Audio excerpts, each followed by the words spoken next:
This project is allowing us to put a microphone and a spotlight on it so that we can think about it. We need to make sustainable airports and bring awareness to it. It's important.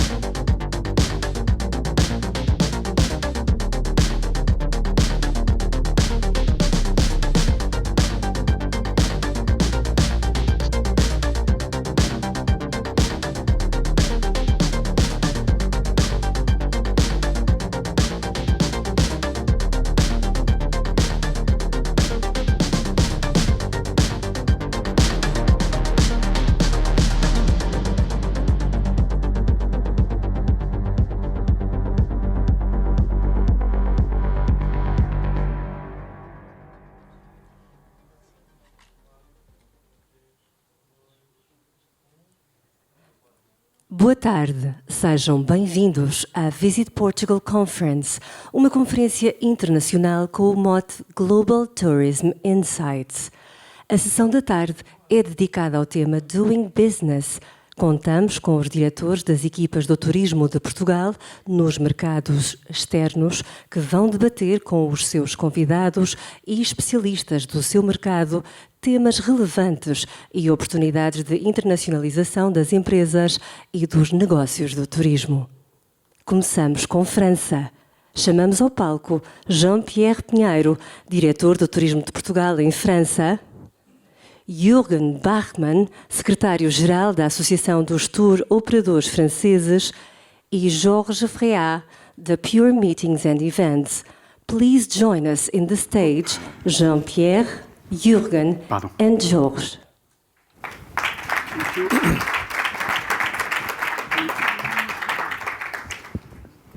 Muito obrigado, boa tarde. É um prazer estar aqui convosco. Vamos, como combinado, fazer o switch para o inglês, para que todos se entendam aqui. George and Jürgen, thanks to be here. Let me present you, because I don't know if we don't have it. Okay. So Georges Freiha is a specialist in the MICE industry in France. And Jürgen Bachmann is also a specialist of the travel industry. Is from the CETO. CETO is the Association of Tour Operators in France. We only have 20 minutes. We see here the time running. Okay. Oh no, 15 minutes. No, it was 20 minutes. No, don't start. No. It's 20 minutes. The idea here is to focus in the main keys to help the Portuguese industry to better understand, better work with the French market. So maybe we can start with you, Jürgen. And what can you tell us about the market behavior? How can we work with the French market? What are the particularities that we can share here with our friends, Portuguese friends? Bom dia. And this is about all I can speak in Portuguese. I'm very sorry about this. French market is above all an incoming market, as you certainly know. And this being said, we do have, this is all structuring our activity, because the tour operators are working on in outbound terms. And our outbound activity obviously has to face a severe competition of France as a destination, where 80%, 85% of the French people do holiday. So the remaining 15% represent some 25 million trips a year and some 2 million trips to Portugal. So that's the size of the market. How do we work this market? Me representing the tour operators, we're trying to facilitate for you, for the tourism professionals in Portugal, the difficulties which this market is representing. We have a seasonal concentration. We have a regional concentration. We have some special formulas, types of holidays which our French citizens favor. And obviously market access is not that easy to create in this kind of environment. So this is being said, we are trying to facilitate this, and if you want, afterwards I can go more into detail. Jürgen, it's very important to remind that French market is not only Paris, of course, and we see, for example, with the air operation, we have more or less 600 flights per week between France and Portugal from 22 airports. I'm thinking about, of course, Lyon, Marseille, but also Nice, Toulouse, little airports like Lille, Clermont-Ferrand, etc. And the idea here is to remind the DMCs or the hotels when they want to work with the French market, not to forget that the region are very important, and these little airports are very important with a network of travel agencies. And also there is a point that we shared the other day together, not to forget that of course you have tour operators, of course you have travel agencies who sells the tour operators packages, but you also have little travel agencies in the region who work with their own production. Yes. And we are talking about thousands of them all over the French country. It's entirely correct. Operating out of Paris is easy. Paris is like 10, 12 million people in the catchment area, so you can always fly to the major destinations in Portugal, from north, Lisbon, south, and the islands. So that's possible without any bigger issue. If you go down south, you have on the other extremes the southwestern region, let's say Bordeaux, where you can even have access without an aircraft. You can even access Portugal on coach if you want. So you have coach operators, and these are the ones you're referring to, who can facilitate access to your products. And all the rest of the France, it's the tour operators chartering aircraft, taking block seats on the aircraft in order to offer package trips, organized tours into the main Portuguese destinations such as Porto, as well as the Algarve and Madeira. And also the fact that few years ago, we always thinking about the coach tour operators as a senior market.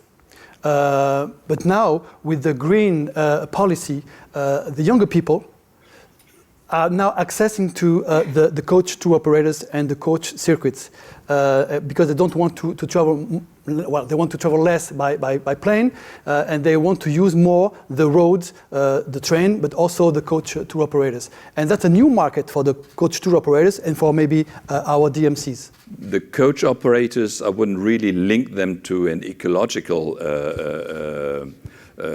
environmental approach. It's rather price sensitivity, which is playing, the card of tour operators.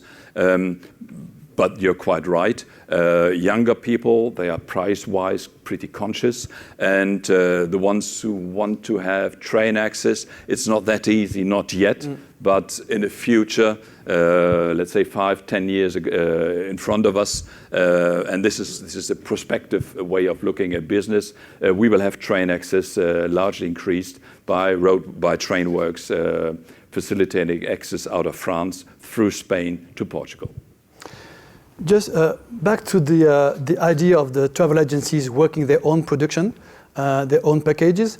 The difficulty for our DMCs or for our hotels is to identify who can I contact.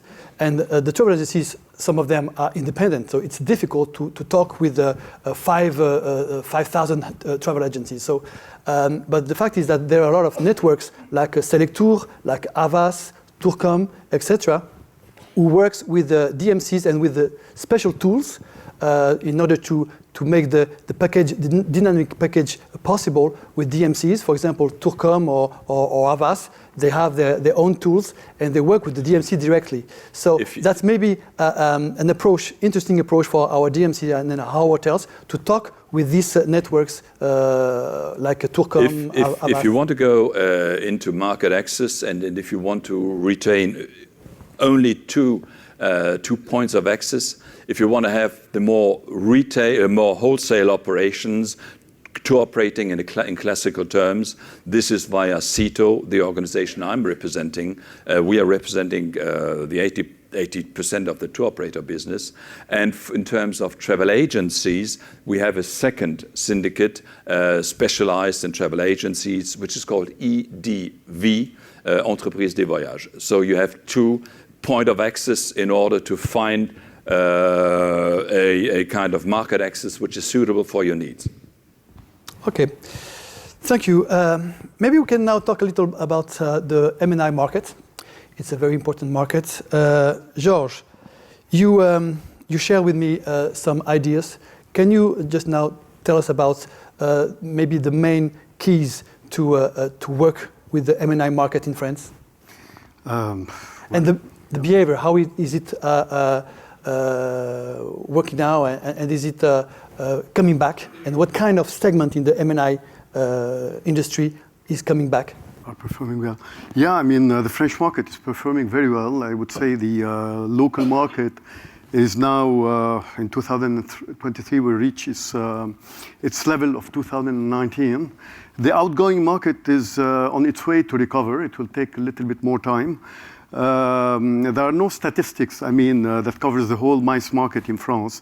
But during the preparation for Pure Meetings and Events, which is taking place on March 16, we have asked the question to over 500 corporations and agencies to see, among those who used to organize international events, we have some kind of statistics, because we got like 75% of, approximately 75% of the operators that are planning again outgoing events. That does not mean the frequency, but the fact that they are planning again. And the left 25% left, 90% told us that it will be in the next 24 months. So I guess that in 2025, maybe it's too far from now, but at least it will give you the move, I mean, on the French market. Should be end of 2024 and maybe probably 2025. And from now, what are the kind of events more requested? As you can guess, I mean, not only the kind of event, but the location has totally changed. I mean, meetings have started to get back mid-February last year, and they started from local meetings, and now they are covering Europe.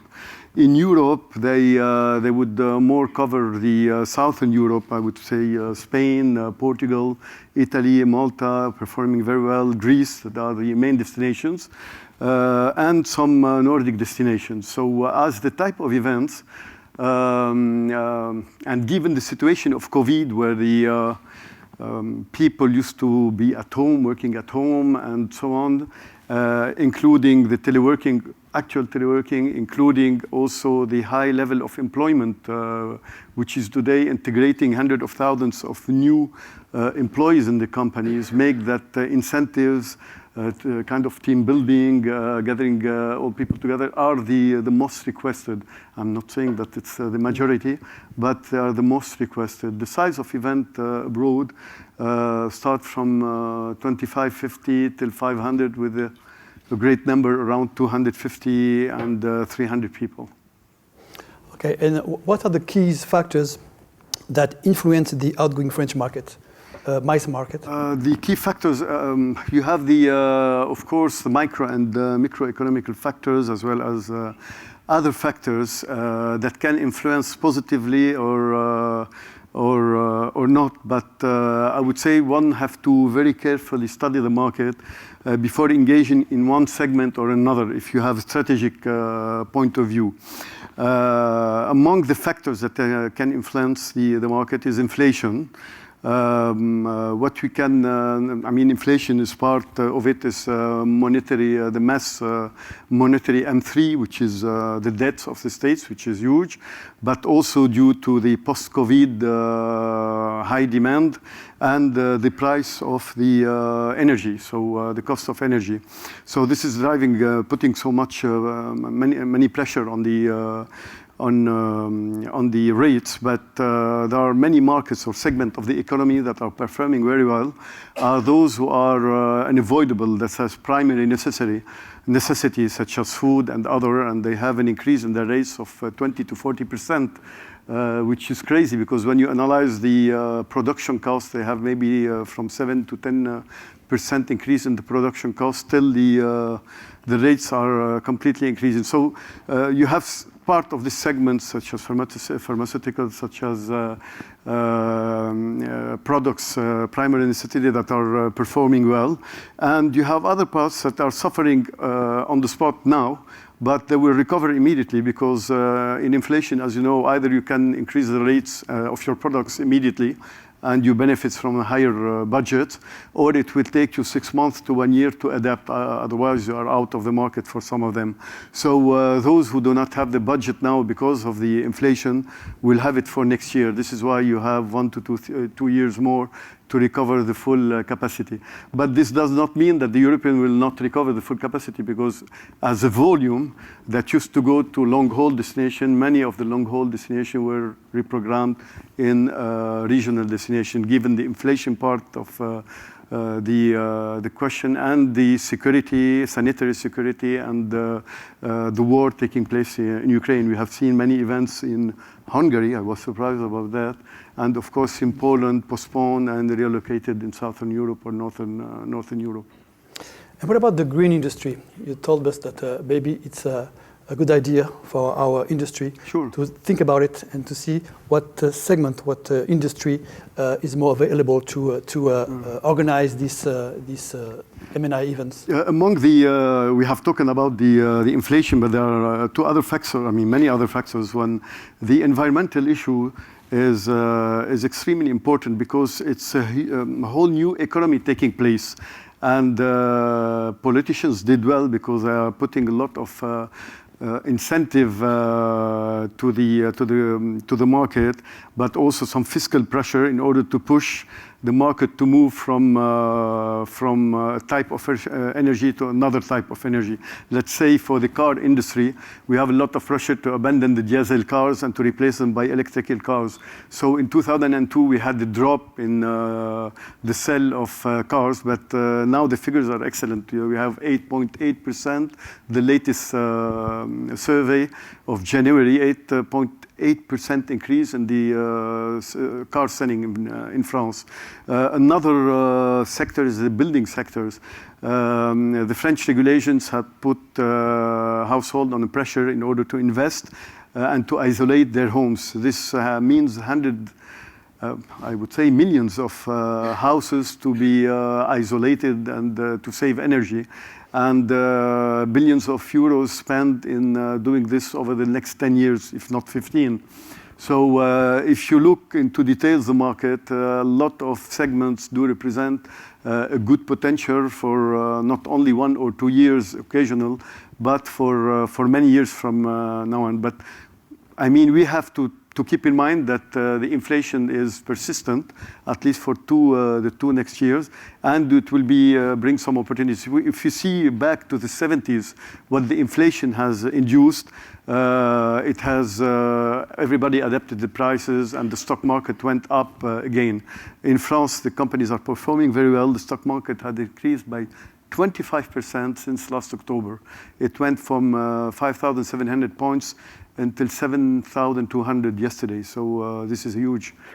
And this means that the companies are performing well, and they can organize nice incentives and meetings, and this is continued to be developed.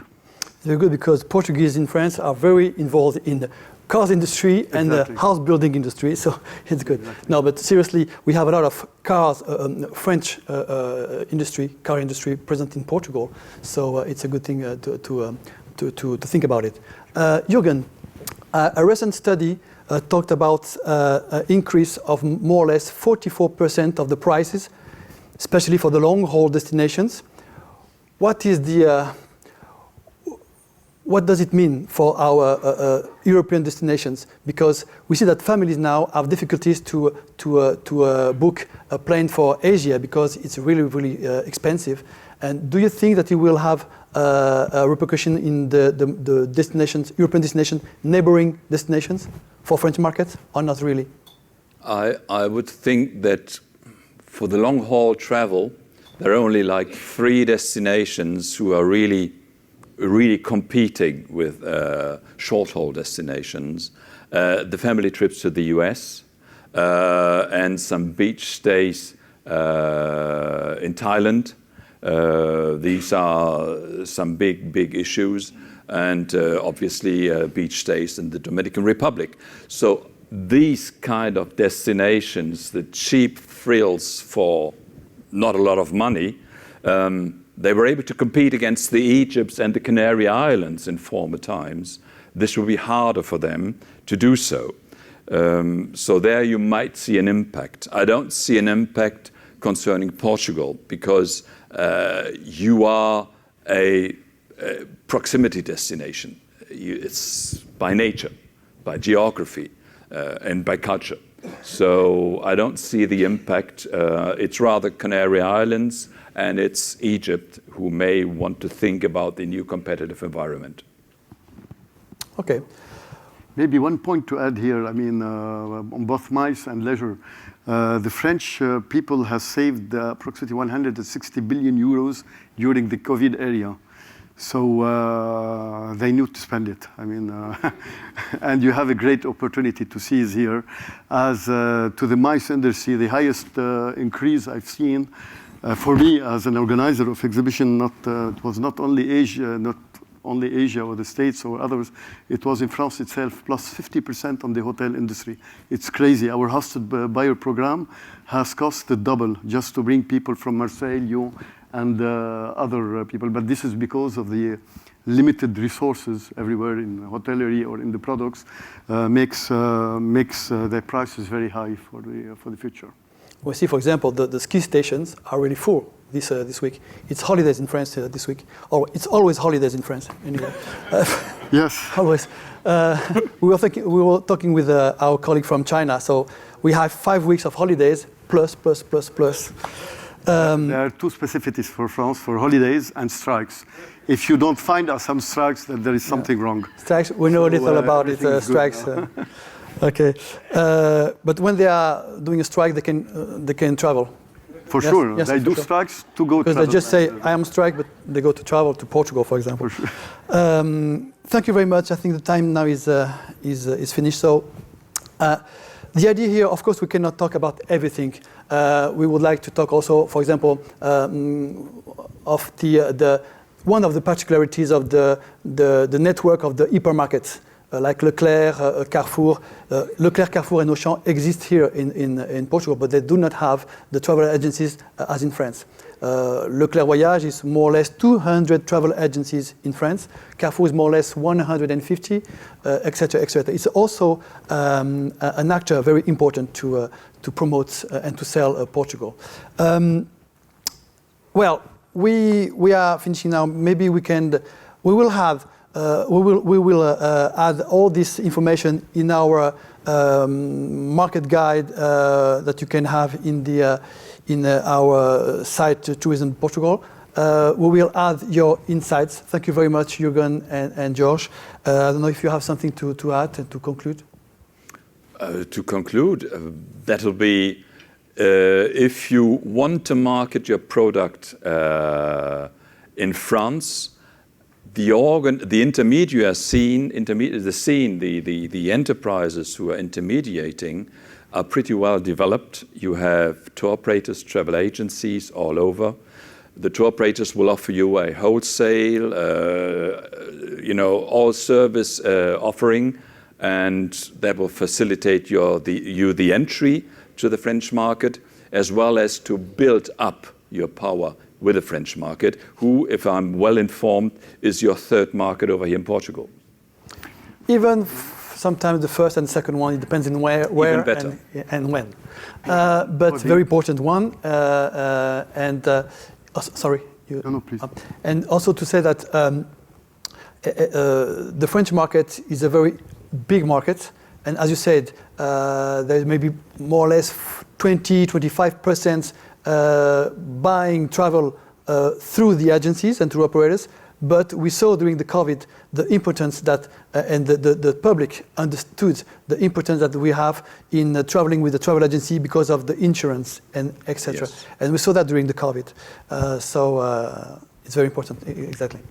I mean, if I have to add something, is for the DMC, they have a lot of work to do regarding the French market. It's the market is changing as always, and the CSE, the RRC, CSE, I guess in English, environmental issues are very important. So another stuff is that the agencies do not have enough staff inside, so they don't have the time to prepare things like they should do. So the DMCs, they have to work instead of the agency preparing the whole presentation, like if they were the agency presenting their product to the final client, and to prepare it differently, to have new ideas related to the new challenges. So this is the big issue today. It takes a lot of time, it's time consuming, but you will be rewarded for that for sure. Obrigado, Jorge. Obrigado, Jürgen. Obrigado. Obrigado.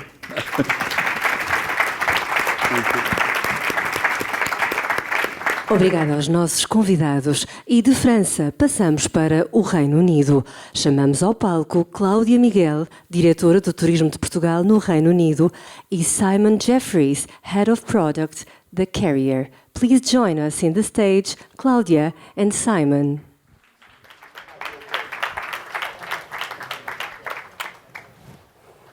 Boa tarde a todos. Good afternoon. So we will also carry on in English. Thank you, Simon, for accepting the challenge to come to Lisbon. Thank you for inviting me. Thank you. Boa tarde. I also flew. Obrigado for later, in case I forget. So just to give a bit of a context of how we are going to drive the conversation between me and Simon. So we, of course, had some talks, and we all know that in terms of room nights and revenue, the UK is still the main market to Portugal. Although we have a big challenge ahead, we need to grow in value. So we are getting behind in the revenue that the UK is bringing to Portugal, comparing to other markets, to other main markets. So our conversation will be over how can we grow in value, and why we want, and the work that we are doing to bring added value, people with more money to spend from the UK to Portugal. So starting on this, Simon, give us three main aspects that Portuguese companies should look at when trying to get more British tourists to Portugal, and especially highlighting if we want to bring more tourists, more ABC clients to Portugal, to achieve that.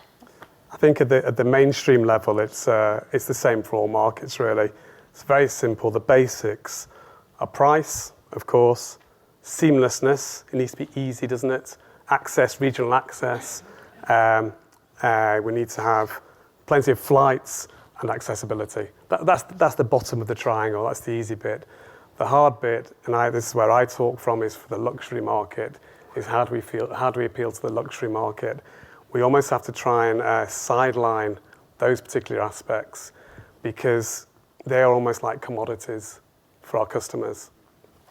And when you talking to the luxury customer, you have to de-commoditize, because that's when you can bring value into the conversation, really.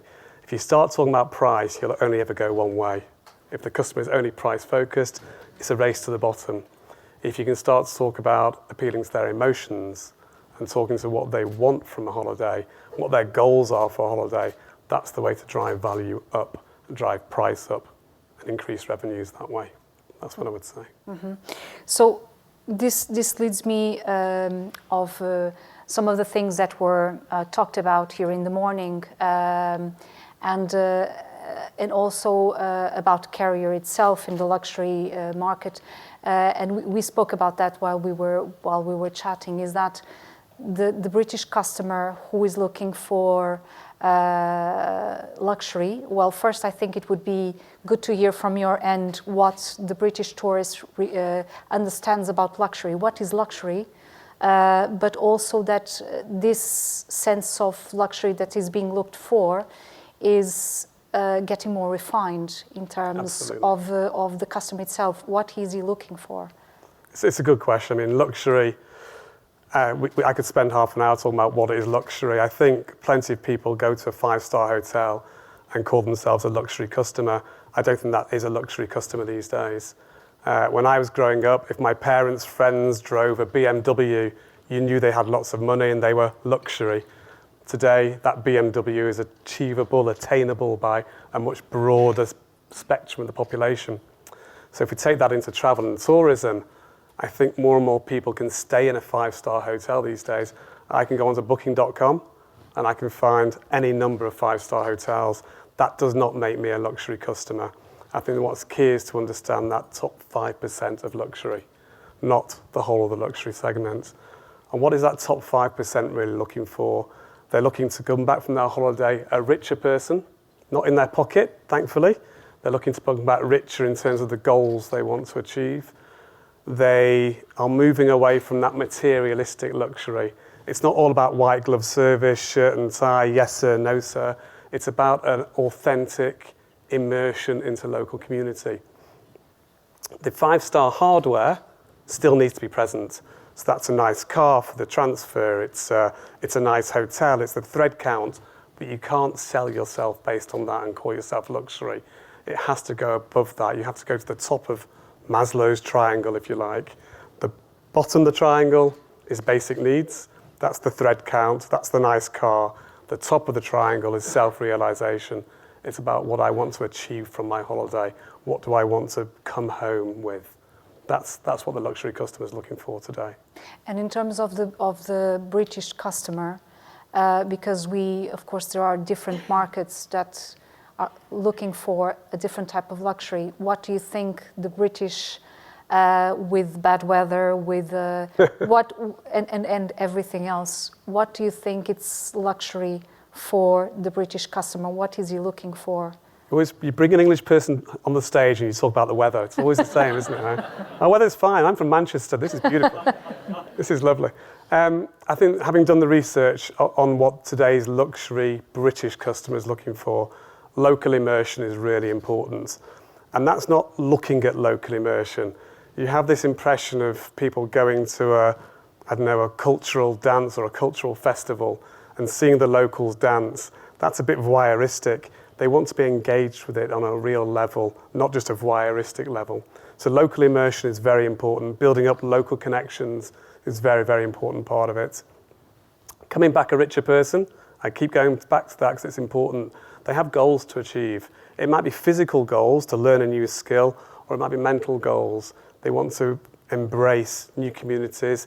They also want to give back, not in a condescending way, but in a really meaningful way. And I think this is all customers. I don't think this is just luxury, but I think it starts at luxury, then filters down the chain, because it's the luxury customer who can generally has the means, the money, to be able to make a difference in community. I think that's very important to the luxury customer. So how do Portuguese companies, how do they reach out to be able to sell to the British tourists? For example, we at the delegation in London, we receive many queries pretty much every day from Portuguese companies asking for databases of tour operators, etc. Because it's not only the client, but it's also yourselves.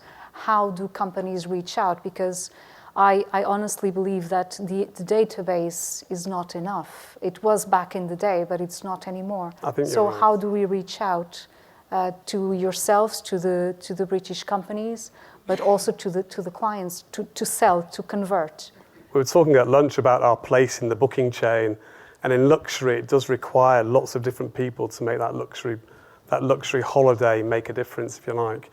I think, to answer your question directly, I think it's about controlling distribution. It's really easy. As a customer, I can go and find whatever information I want on the internet. It's this big wide world. It's a massive, enormous pot of information. We have to curate that information. We have to control that distribution. I see 5-star hotels on booking.com, and that's their main source of distribution. There's nothing elevated about that. There's nothing exclusive about that. we have to curate those experiences. We have to funnel them down from this down to this so that our customer feels like they're getting a selection of the very, very best.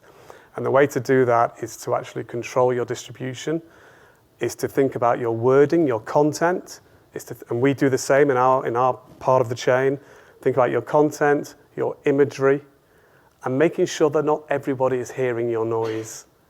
You have to be very, very relevant to your market. You can't just throw a lot of mud at the wall and hope for some of it sticks. You've got to be really, really focused. That's not just about database. It's about talking in the language that the customer wants to hear.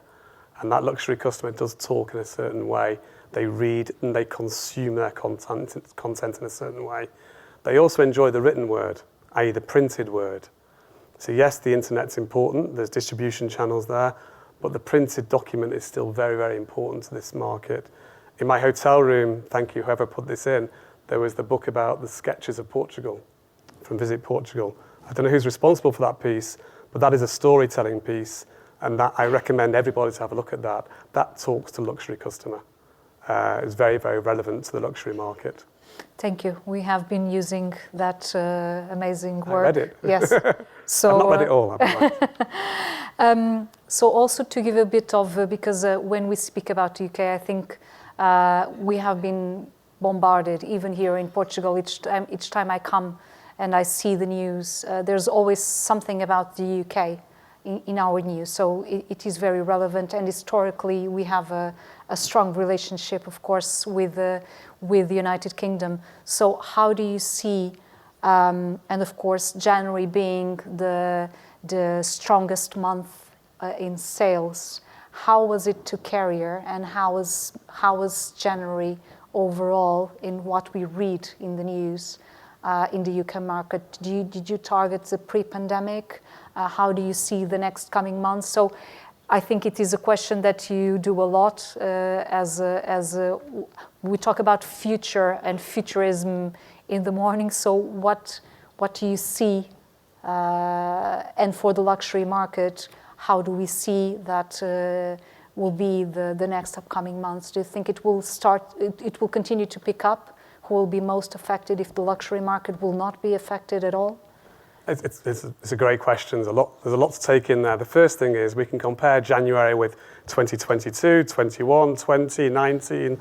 The fact is we'll always find a statistic that helps us grow. So yes, we've grown as well in January.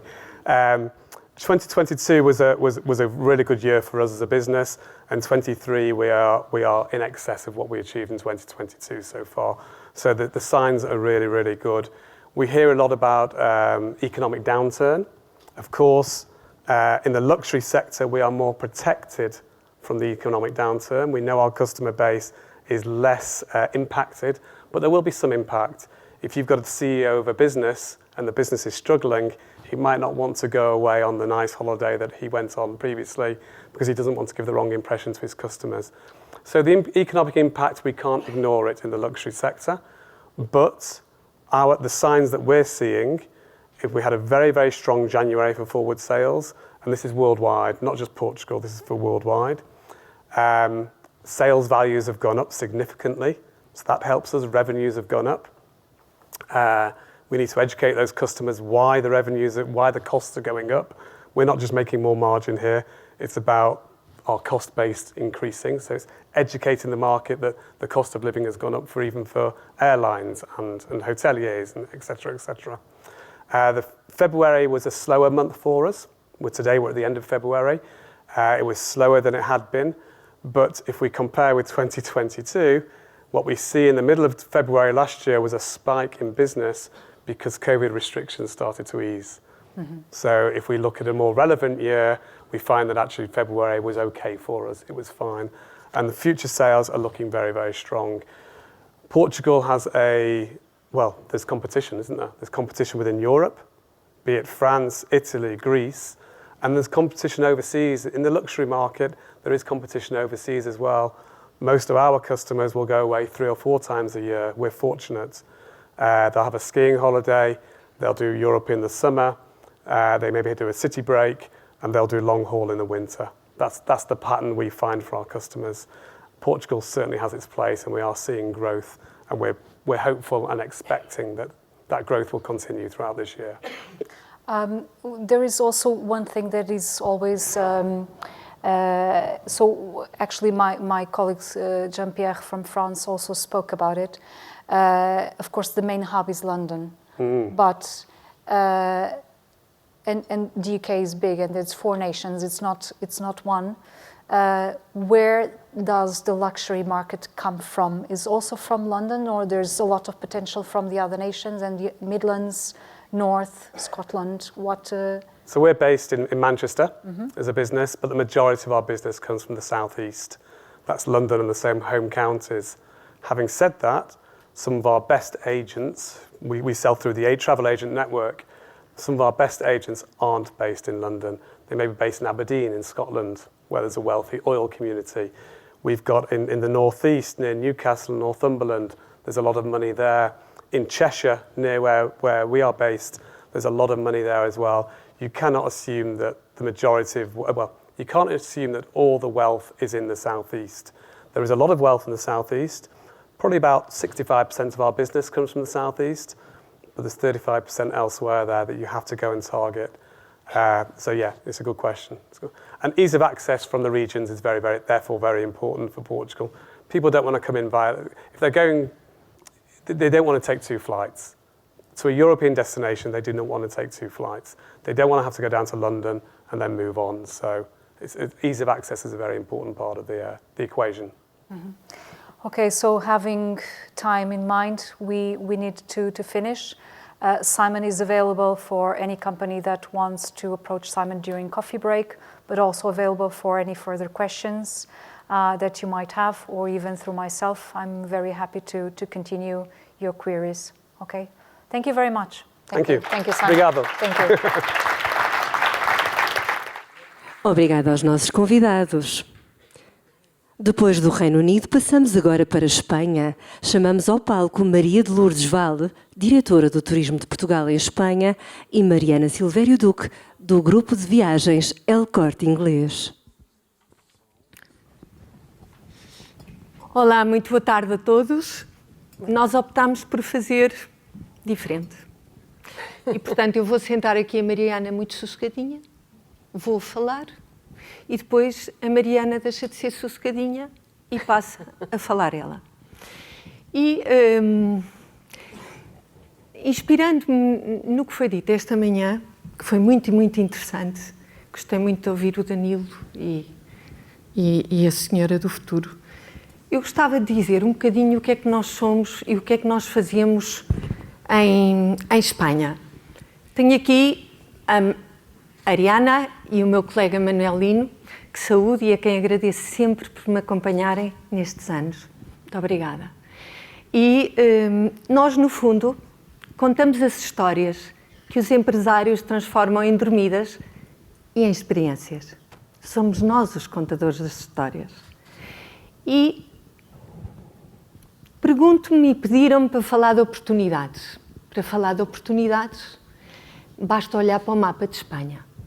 E, no fundo, eu vou-vos falar de números, para perceberem que as oportunidades estão num país que temos ao lado, que é o 2º maior destino turístico do mundo. Eles vieram cá conquistar-nos. Então, por que é que não vamos lá nós também? Se calhar chegou à altura. A Delta acabou de anunciar que vai abrir lojas de café em Madrid. Finalmente, por que é que não vamos nós também conquistar a Espanha? Temos o caminho aberto e temos um caminho muito interessante. Reparem, quem viaja para a Espanha, temos ao lado um país que recebeu 71,6 milhões de turistas no ano atípico, porque costuma receber 85 milhões. Quem são esses turistas? 15 milhões de britânicos, 10 milhões de franceses, 9 milhões de alemães, por aí fora, e até já 2,4 milhões de portugueses. 3,5 milhões de americanos e quase 4 milhões de turistas da América Latina. É ou não é um bom mercado? É. Como viajam os espanhóis? Olhem, os espanhóis preferem Espanha. Na realidade, sabem quantos espanhóis viajam para o estrangeiro? 10,8. apenas 10% de espanhóis viajam para o estrangeiro. E sabem para onde é que eles viajam? Para Portugal. E sabem qual é o país preferido dos espanhóis? É Portugal. E sabem que era França e passou a ser Portugal. Porquê? Porque a percepção deles sobre Portugal mudou. E mudou desde 2015. Temos um BAV, um magnífico estudo, sobre a percepção de vários países e dos habitantes de vários países sobre Portugal. E graças ao Turismo de Portugal, porque não podia ser outro, a imagem de Portugal mudou no mundo e principalmente em Espanha.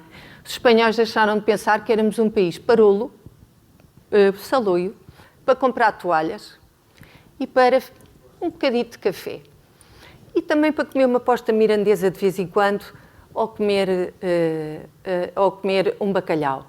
Também porque o rei e o conde de Barcelona viveram no Estoril, era o único sítio que conheceram. Hoje em dia não.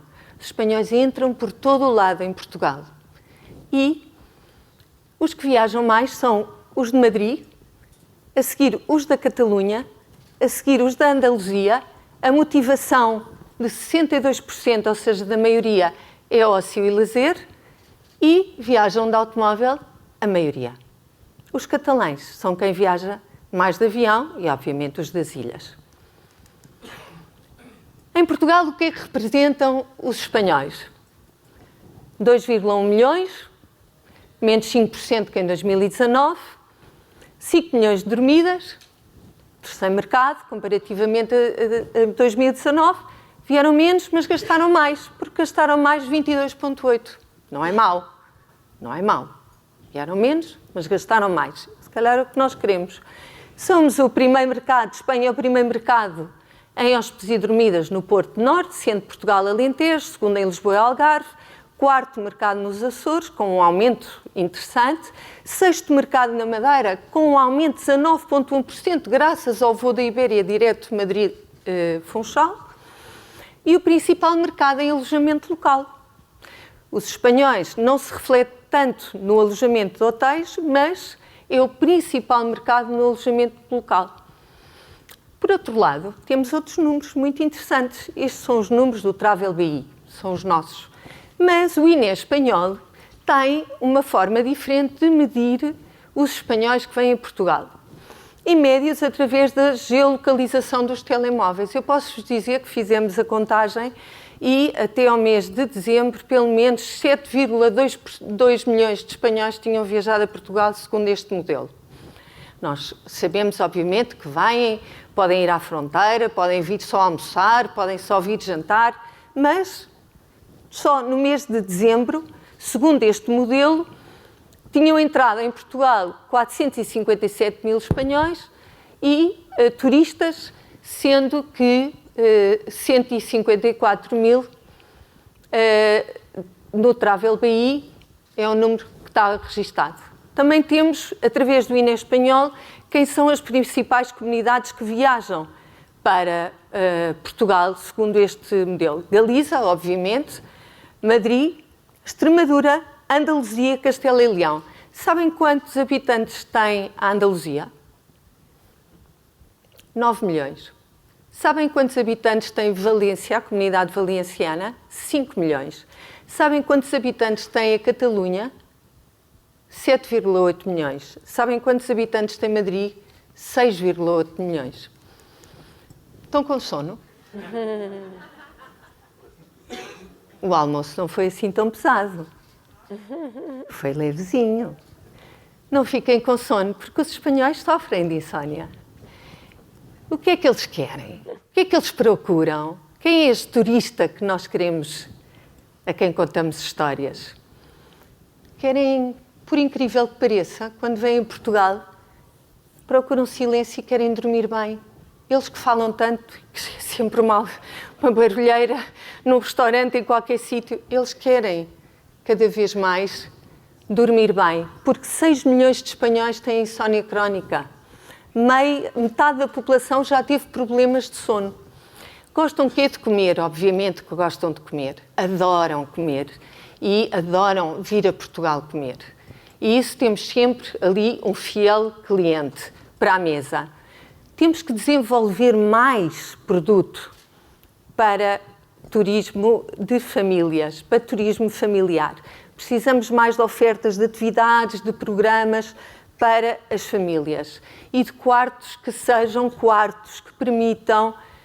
Uma família espanhola normalmente vem, o casal, 2 filhos, trazem a avó ou o avô. É um bocado chato terem que comprar 3 quartos. Portanto, também esta história de poder ter quartos com uma dimensão que permita ter pelo menos filhos do quarto é uma coisa que os espanhóis fazem, por exemplo, nos Operadores, e eles internamente fazem, e que nós temos que fazer mais.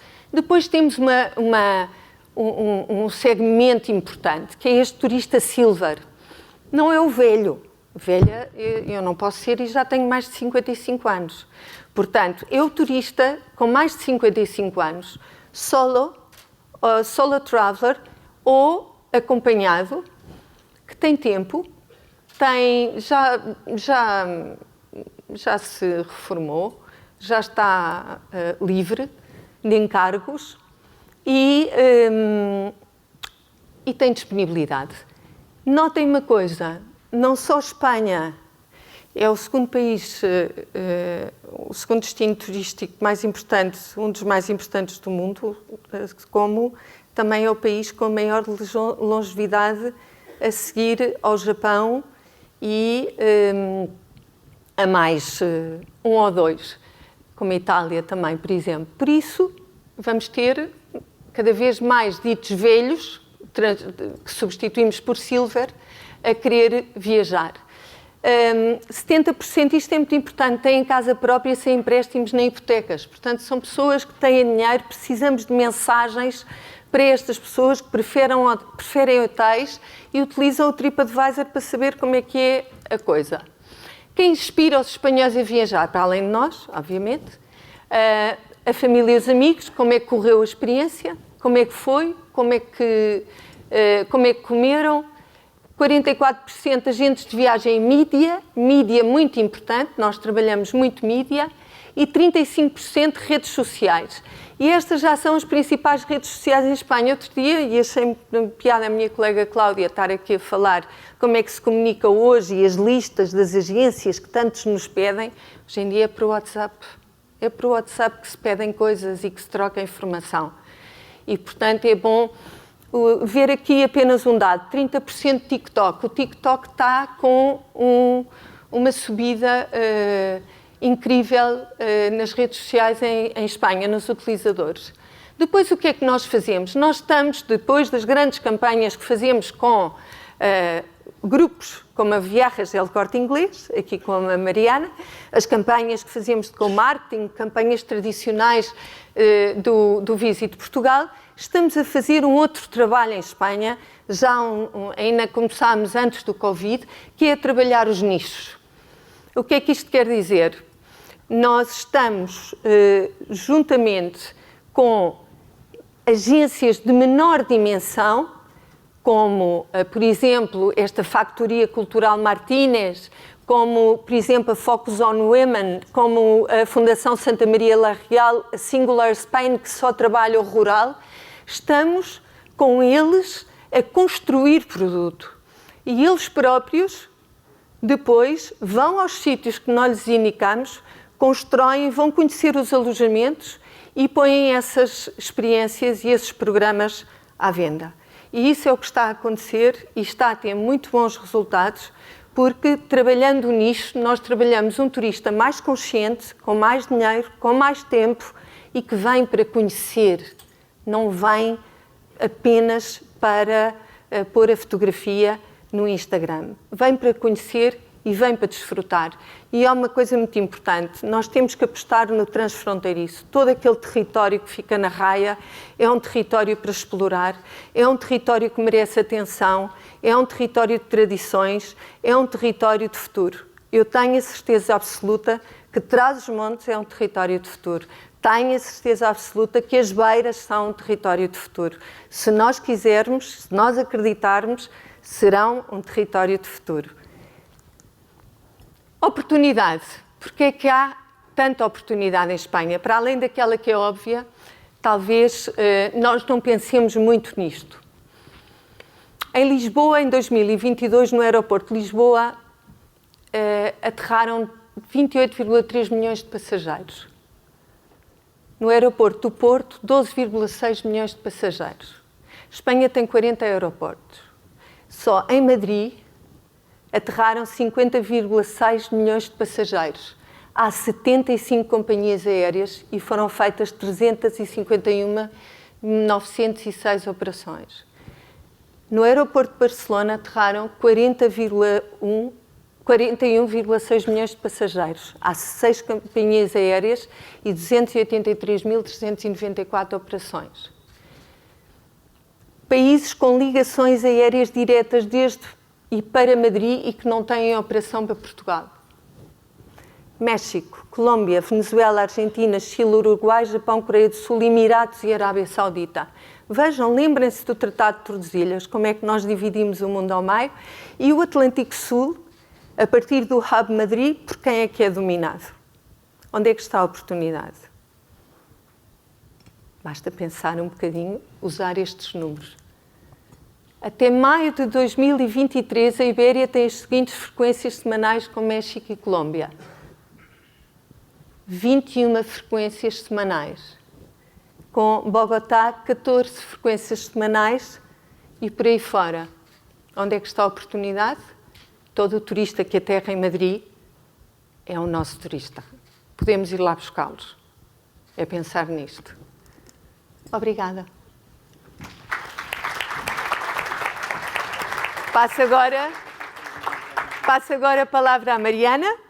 Muito obrigada. A Mariana é a diretora das Relações Institucionais do El Corte Inglês, da Viajes El Corte Inglês, que nos vai contar toda esta sua aventura à frente de um grande, grande navio. Muito obrigada. Até já. Muito obrigada, Maria de Lurdes. Obrigada ao Turismo de Portugal por essa oportunidade de estar hoje aqui nessa convenção representando o Grupo Viajes El Corte Inglês. Em primeiro lugar, eu queria dar uma pincelada sobre o que somos hoje, o que é o Grupo Viajes El Corte Inglês. É um grupo de recente criação, há pouco mais de 1 ano e meio se criou o Grupo Viajes El Corte Inglês, ainda que a marca Viajes El Corte Inglês é uma marca que está no mercado há mais de 50 anos. Tem origem na Espanha, mas temos presença também aqui no mercado português, então acredito que todos devem ter pelo menos ouvido falar em Viajes El Corte Inglês. E a raiz da fusão com a marca Loja e Travel, que também tem muita presença no mercado português, e acredito que devam conhecer, se formou o Grupo Viajes El Corte Inglês. Para que tenham uma ideia, no mercado espanhol nós temos mais de 1.200 agências próprias, tá? Além dessas 1.200 agências próprias, temos outras 2.000 agências a nível internacional. Estamos presentes em mais de 20 países, sendo líderes na Espanha, com uma importante presença em Portugal, na Itália, na França e em mais de 10 países da América Latina. Tá? O Grupo Viajes El Corte Inglês trabalha vários segmentos. Estamos presentes e somos fortes, tanto no leisure, como no business travel ou no mais. Tá? Durante esse processo de fusão, nós criamos várias marcas novas, mantemos outras marcas que são como Viajes El Corte Inglês e Loja e Travel, seguem se mantendo. O meu português do Brasil com o castelhano e com o português de Portugal se mesclam. Bueno, seguem mantendo Viajes El Corte Inglês e Loja e Travel, que são as duas marcas B2C fortes do grupo. Entretanto, criamos várias outras, tratando de adaptar os nossos produtos, serviços a distintas tipologias de clientes. É muito importante, e por último encerro, que somos parte de El Corte Inglês, que também é uma marca muito importante, conhecida aqui no mercado português, mas com uma relevância enorme no mercado espanhol. Para vocês terem uma ideia, esses centros comerciais, El Corte Inglês, são um dos centros comerciais mais importantes de toda a Europa, e dentro da Espanha, a menos de 2 horas de qualquer ponto do território espanhol, tem um El Corte Inglês. Temos mais de 12 milhões de clientes fidelizados com o cartão de Viajes El Corte Inglês, o que significa que praticamente todas as famílias espanholas são clientes fiéis de El Corte Inglês. E aí veio a oportunidade de, dentro do centro comercial, que foi como nasceu o nosso negócio, criar as agências de viagem para atender enquanto as suas viagens, aqui nesse caso, sobretudo de férias, aos clientes de El Corte Inglés. Dentro desse processo, aqui temos várias marcas do nosso grupo, como vão ver, são marcas já conhecidas, a maioria delas, outras são marcas novas, mas todas relacionadas com a qualidade e a confiança, que é o que nós queremos transmitir ao nosso cliente. Durante todo esse processo de crescimento, nós somos muito fiéis aos nossos pilares. São 5 pilares que nos regem, não necessariamente nessa ordem, mas temos o cliente, que é sem dúvida o por e para a nossa existência, o talento, que não deixa de ser o nosso cliente interno, né, os nossos colaboradores, a tecnologia, as parcerias e a sustentabilidade, que é uma questão que foi já muito abordada no dia de hoje e que para nós é intrínseca, como disse um companheiro ou uma companheira anteriormente, deve ser intrínseco, é parte de tudo o que fazemos hoje em dia. Então, para a minha apresentação de hoje, eu vou me deter em 3 desses pilares, apresentando um pequeno projeto, não por pequeno por tamanho, mas brevemente, sobre cada um desses 3 pilares que nós escolhemos. Em primeiro lugar, o pilar é o cliente e vai muito relacionado com o que dizia a Maria de Lurdes sobre a importância de se adaptar ao perfil de cada cliente, podendo oferecer uma experiência à medida, tá, para cada uma dessas tipologias de cliente. Nesse caso, é uma marca nova que nós criamos, chama VS Excellence. É um programa de fidelização que nós criamos para oferecer um serviço e um atendimento, uma atenção personalizada para os nossos clientes que tem um perfil determinado, né? Então, o nosso programa de CRM detectou e selecionou os clientes que têm um perfil de gasto médio-alto no Corte Inglês, que tem uma vinculação importante com a nossa marca e que tem um alto nível de repetição. Tá? Então, nós promovemos, entre aspas, esses clientes a um nível premium, né? Que é o nível excellence, que recebem produtos especializados, desenhados especificamente para esse segmento, atendendo às suas necessidades, e também um assessoramento premium, oferecido por agentes excellence, que têm um treinamento e uma capacitação diferente para estar atendendo e fidelizando esses clientes. O segundo pilar, o projeto que eu gostaria de contar, é o pilar das parcerias. Hoje, eu estou em casa de um dos nossos parceiros mais importantes, que é Turismo de Portugal. Estamos trabalhando com Portugal, eu diretamente nos últimos 7 anos. Comecei com a marca Loja e Travel, que é a marca que eu representava antes, e hoje em representação de todas as distintas marcas do grupo a nível mundial. Trabalhamos com Turismo de Portugal, colocando o destino no centro. Eu não sei se tem laser aqui para apontar. Não. Bom, o destino no centro, para fazermos uma colaboração 360 graus, que basicamente é entender o funcionamento dos destinos de Portugal e buscar sinergias e um alinhamento entre o que está preparado o destino para receber e o turista que nós vamos enviar. Então, a Mônica said this morning that it's not about creating for, it's creating with.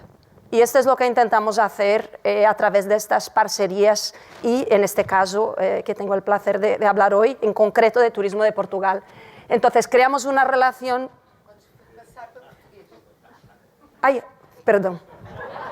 Normal.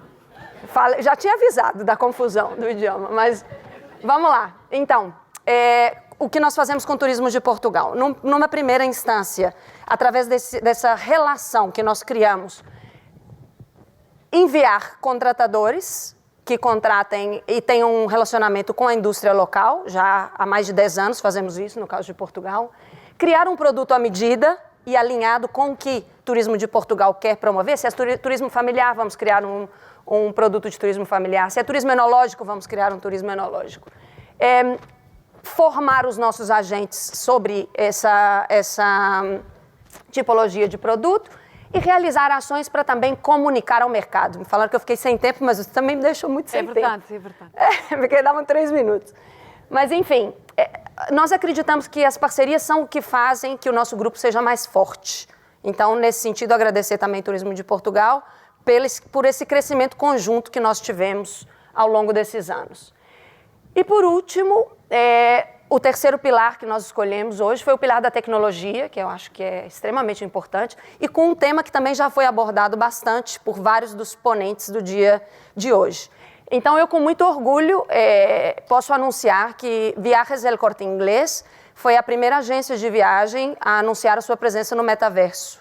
No passado mês de janeiro, durante a Fitur, nós anunciamos o projeto, já temos o prototipo. Durante a BTL, vamos trazer os óculos para que podamos estar apresentando para os nossos parceiros, destinos de Turismo de Portugal e outros destinos que vão estar presentes.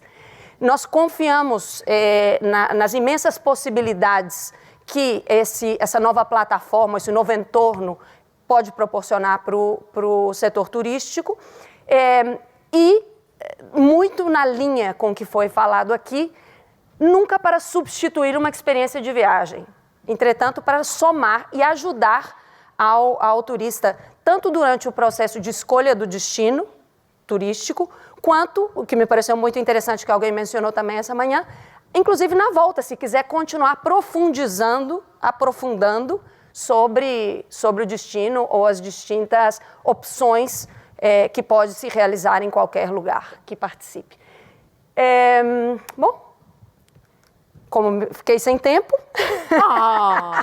Não, é brincadeira. Foi ótimo, foi um prazer. Eu acho que, muito brevemente, dar uma pincelada em alguns dos projetos que a gente está trabalhando e me colocar à disposição de qualquer participante que queira logo profundizar em qualquer tema sobre o Grupo Viajes El Corte Inglés. Muito obrigada.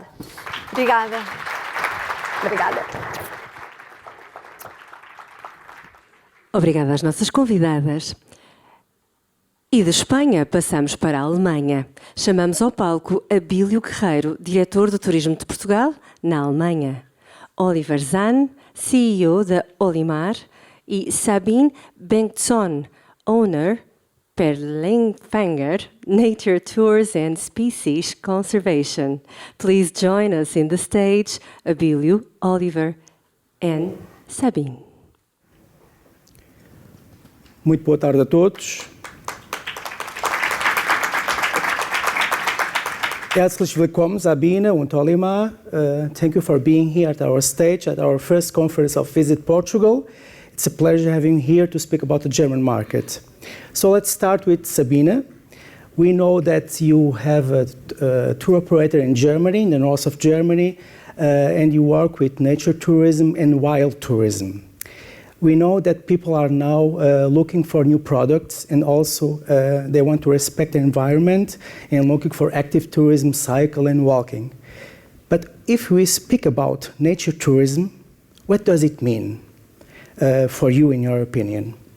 That's a good question. First of all, I would like to go one step backwards, because I was traveling in more than 80 countries in the world, and the longest journey was 1 year. And after that, that was the reason why I established my company for really nature tourism, and as well supporting species conservation projects, local ones. And so for me, nature tourism means to look to all aspects, like respect the culture, the traditions, respect the nature as well, and respect the wildlife, of course. And so for all of these, Portugal was my first destination, and my longest partners are from Portugal I work with. They are in the Peneda Gerês National Park. And so I'm a niche or a travel agency, and so people who come to me, normally they have another point of view, because nature tourism is always mixed with activity tourism. But for me, it's completely different. And if people are speaking about e-biking tourism, it's not nature tourism for me, because I saw in so many, especially national parks, what e-biking tourism is doing with the environment. So people who are normally not physical fit go with an e-bike. If they are not guided from a local person, they go crosswards and they damaged a lot. And so we really have to take care about what is really nature tourism, and as well if it starts to be more the greenwashing, or is this real? Okay. And in Portugal, our destination, what can you offer regarding nature tourism? Can you give me some examples in Portugal that we have to offer? Yeah. The partner I work with, we have the slow tourism, just hiking and as well riding in the national park. But for us, it's very important as well to bring the ecosystem closer to the people, so that they really understand how fragile this national park, for example, is. And as well, if we look to the Pinheiro National Park, it's very special because the wolves and the wild horses, they were spread out normally in all over Europe, but now they are here in Portugal like that, and it's a treasure. And so for this, I really hope that Portugal realized that they really have a high-quality nature tourism destination. So that's really important to preserve it and to keep it.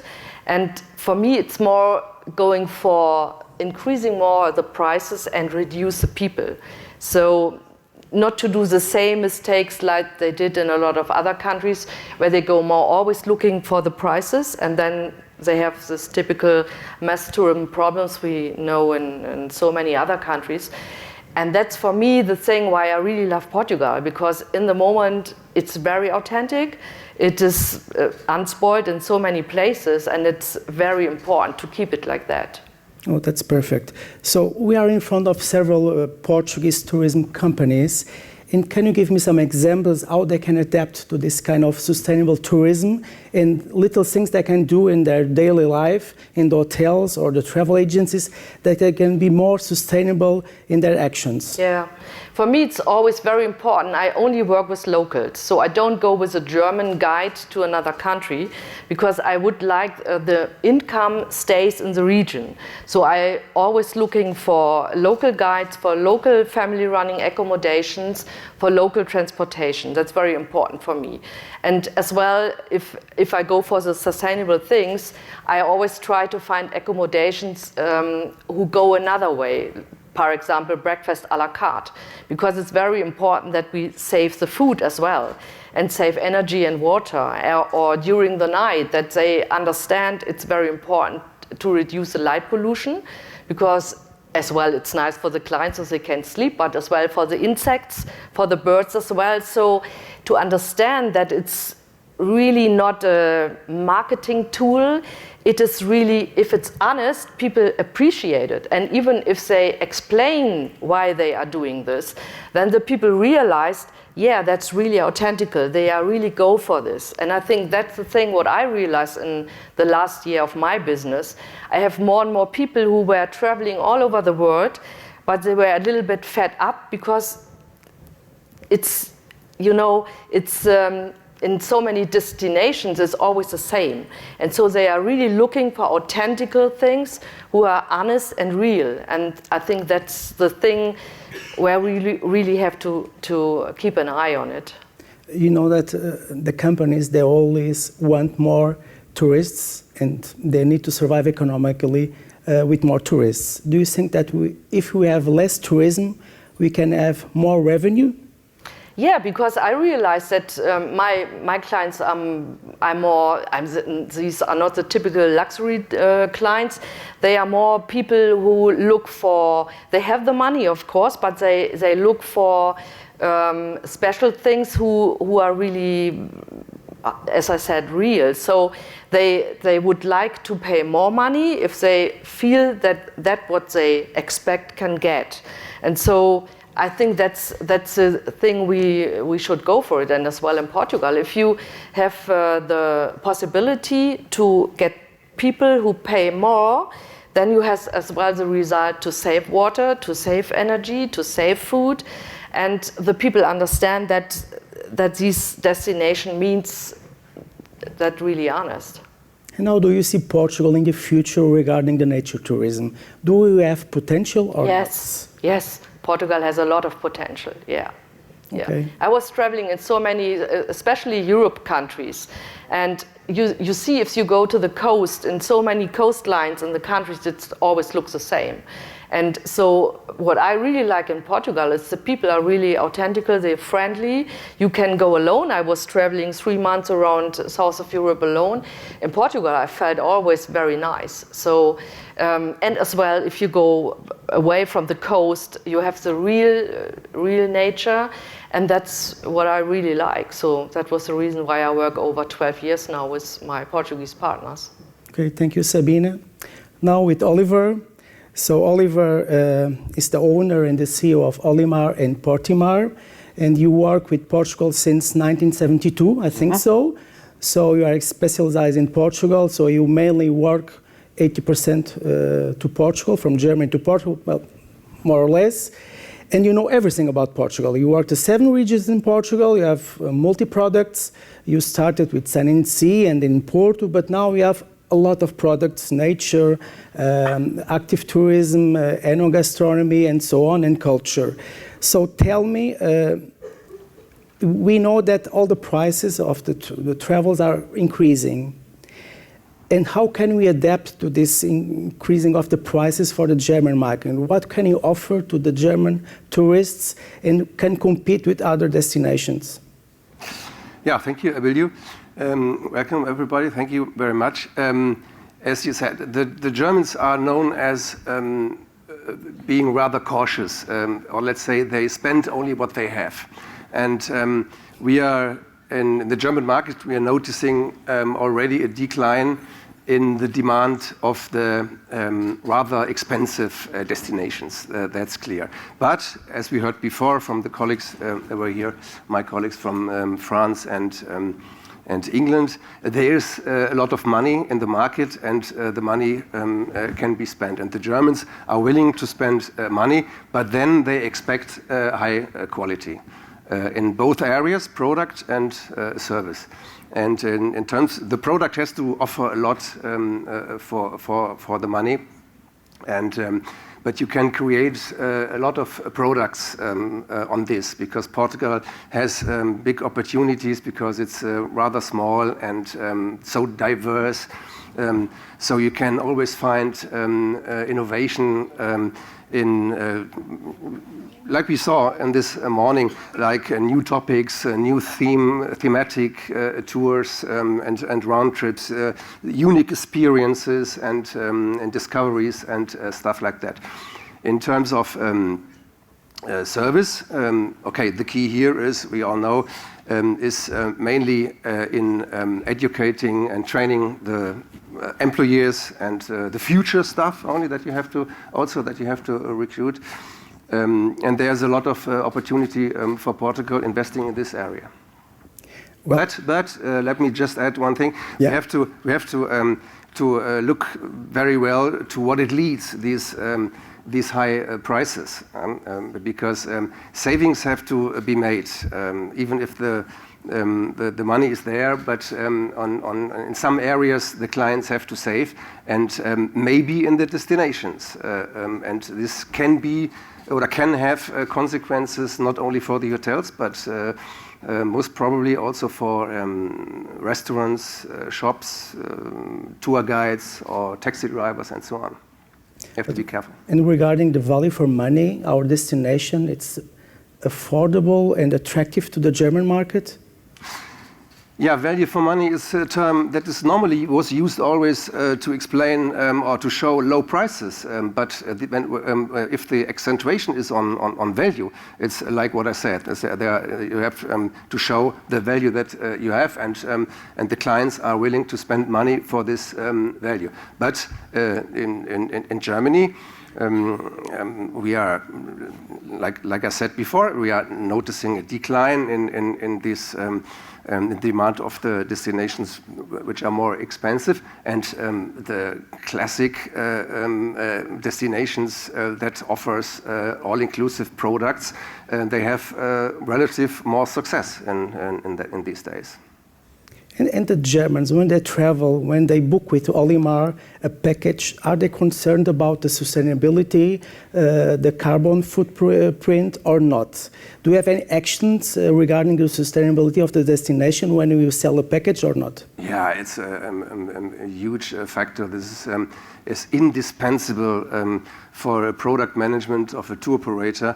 The sustainability, and for us, you have, on my point of view, have always combined new product innovation with sustainability, because there's a huge demand, especially among the younger generations, the clients of customers of tomorrow, and also there's a certain public pressure to show your efforts and your commitments on that area, and. But sustainability is not only avoiding plastic and talking about it, like Sabine said before, for example, also taking regional and local circumstances into account, and that means social responsibility, social sustainability. And Portugal offers a lot in this area, because you have enormous opportunities for family, or rather smaller businesses, like Portugal has in the tourism sector. And when a destination and even a hotel, when they credibly communicate that they are taking care of the local people, then the customers are willing to spend more money. And so we have a win-win situation here. And we, as a family business with long partnerships, we will continue to work on it together with our Portuguese partners and to promote these products. Oliver and Sabine, you are both Germans, so you know the German market and the German tourists better than everybody or nobody.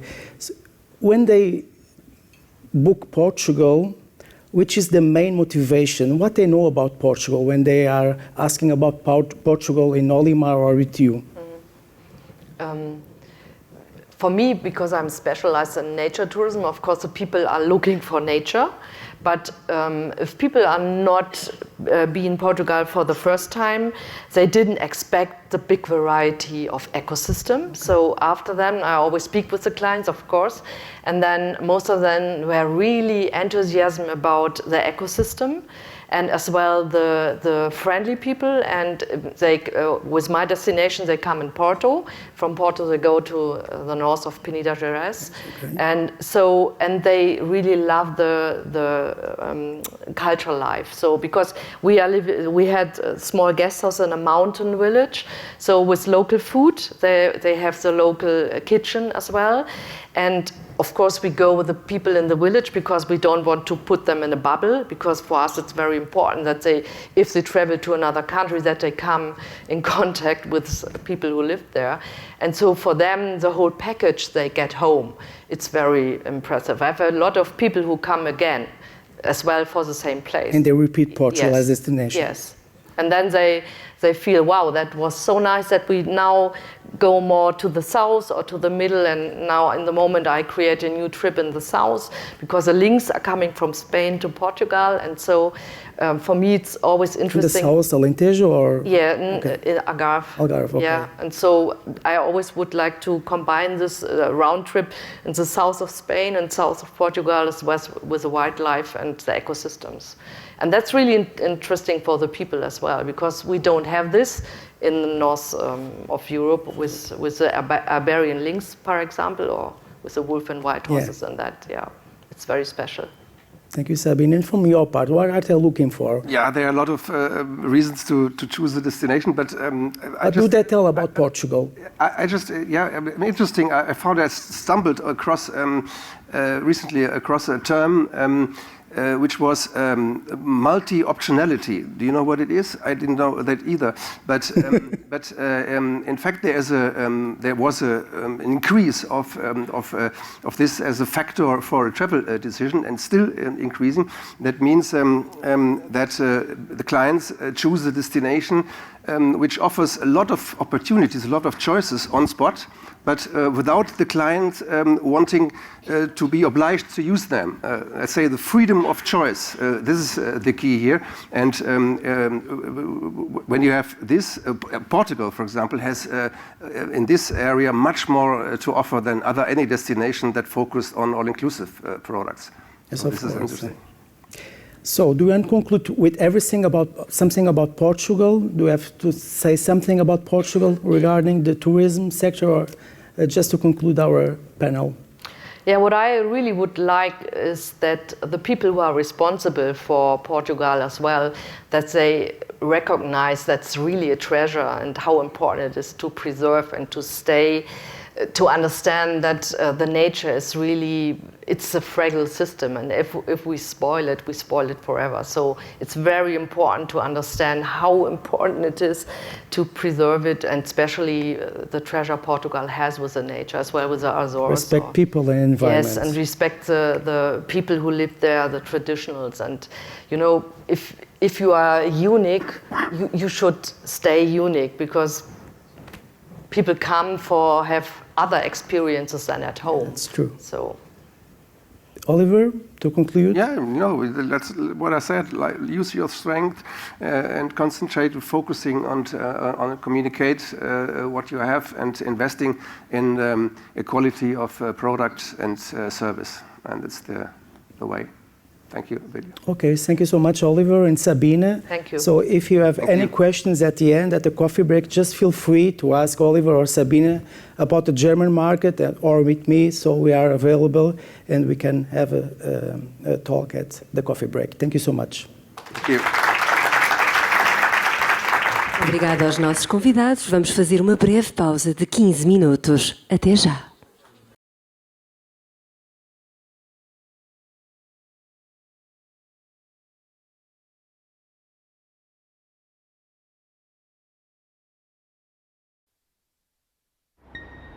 It's time to go. Time to quench your thirst, to live. Time to shake and make. Time to head back on the road, our way. A freedom feast, fold the mist. It's time to go. It's time to speed up the pulse, intensify the beat.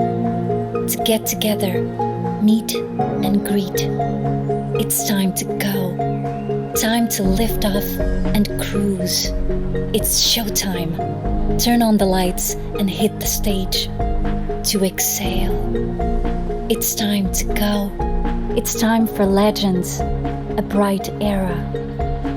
Time for the skilled to be raw, to make way for the stubborn adventurers, the ones who outline frontiers and narrow the gaps. It's time to go. Time to leave a mark, an exclamation one. Time to roam and ramble on, eyes on fire. Time to stand out and be courage. It's time to inspire.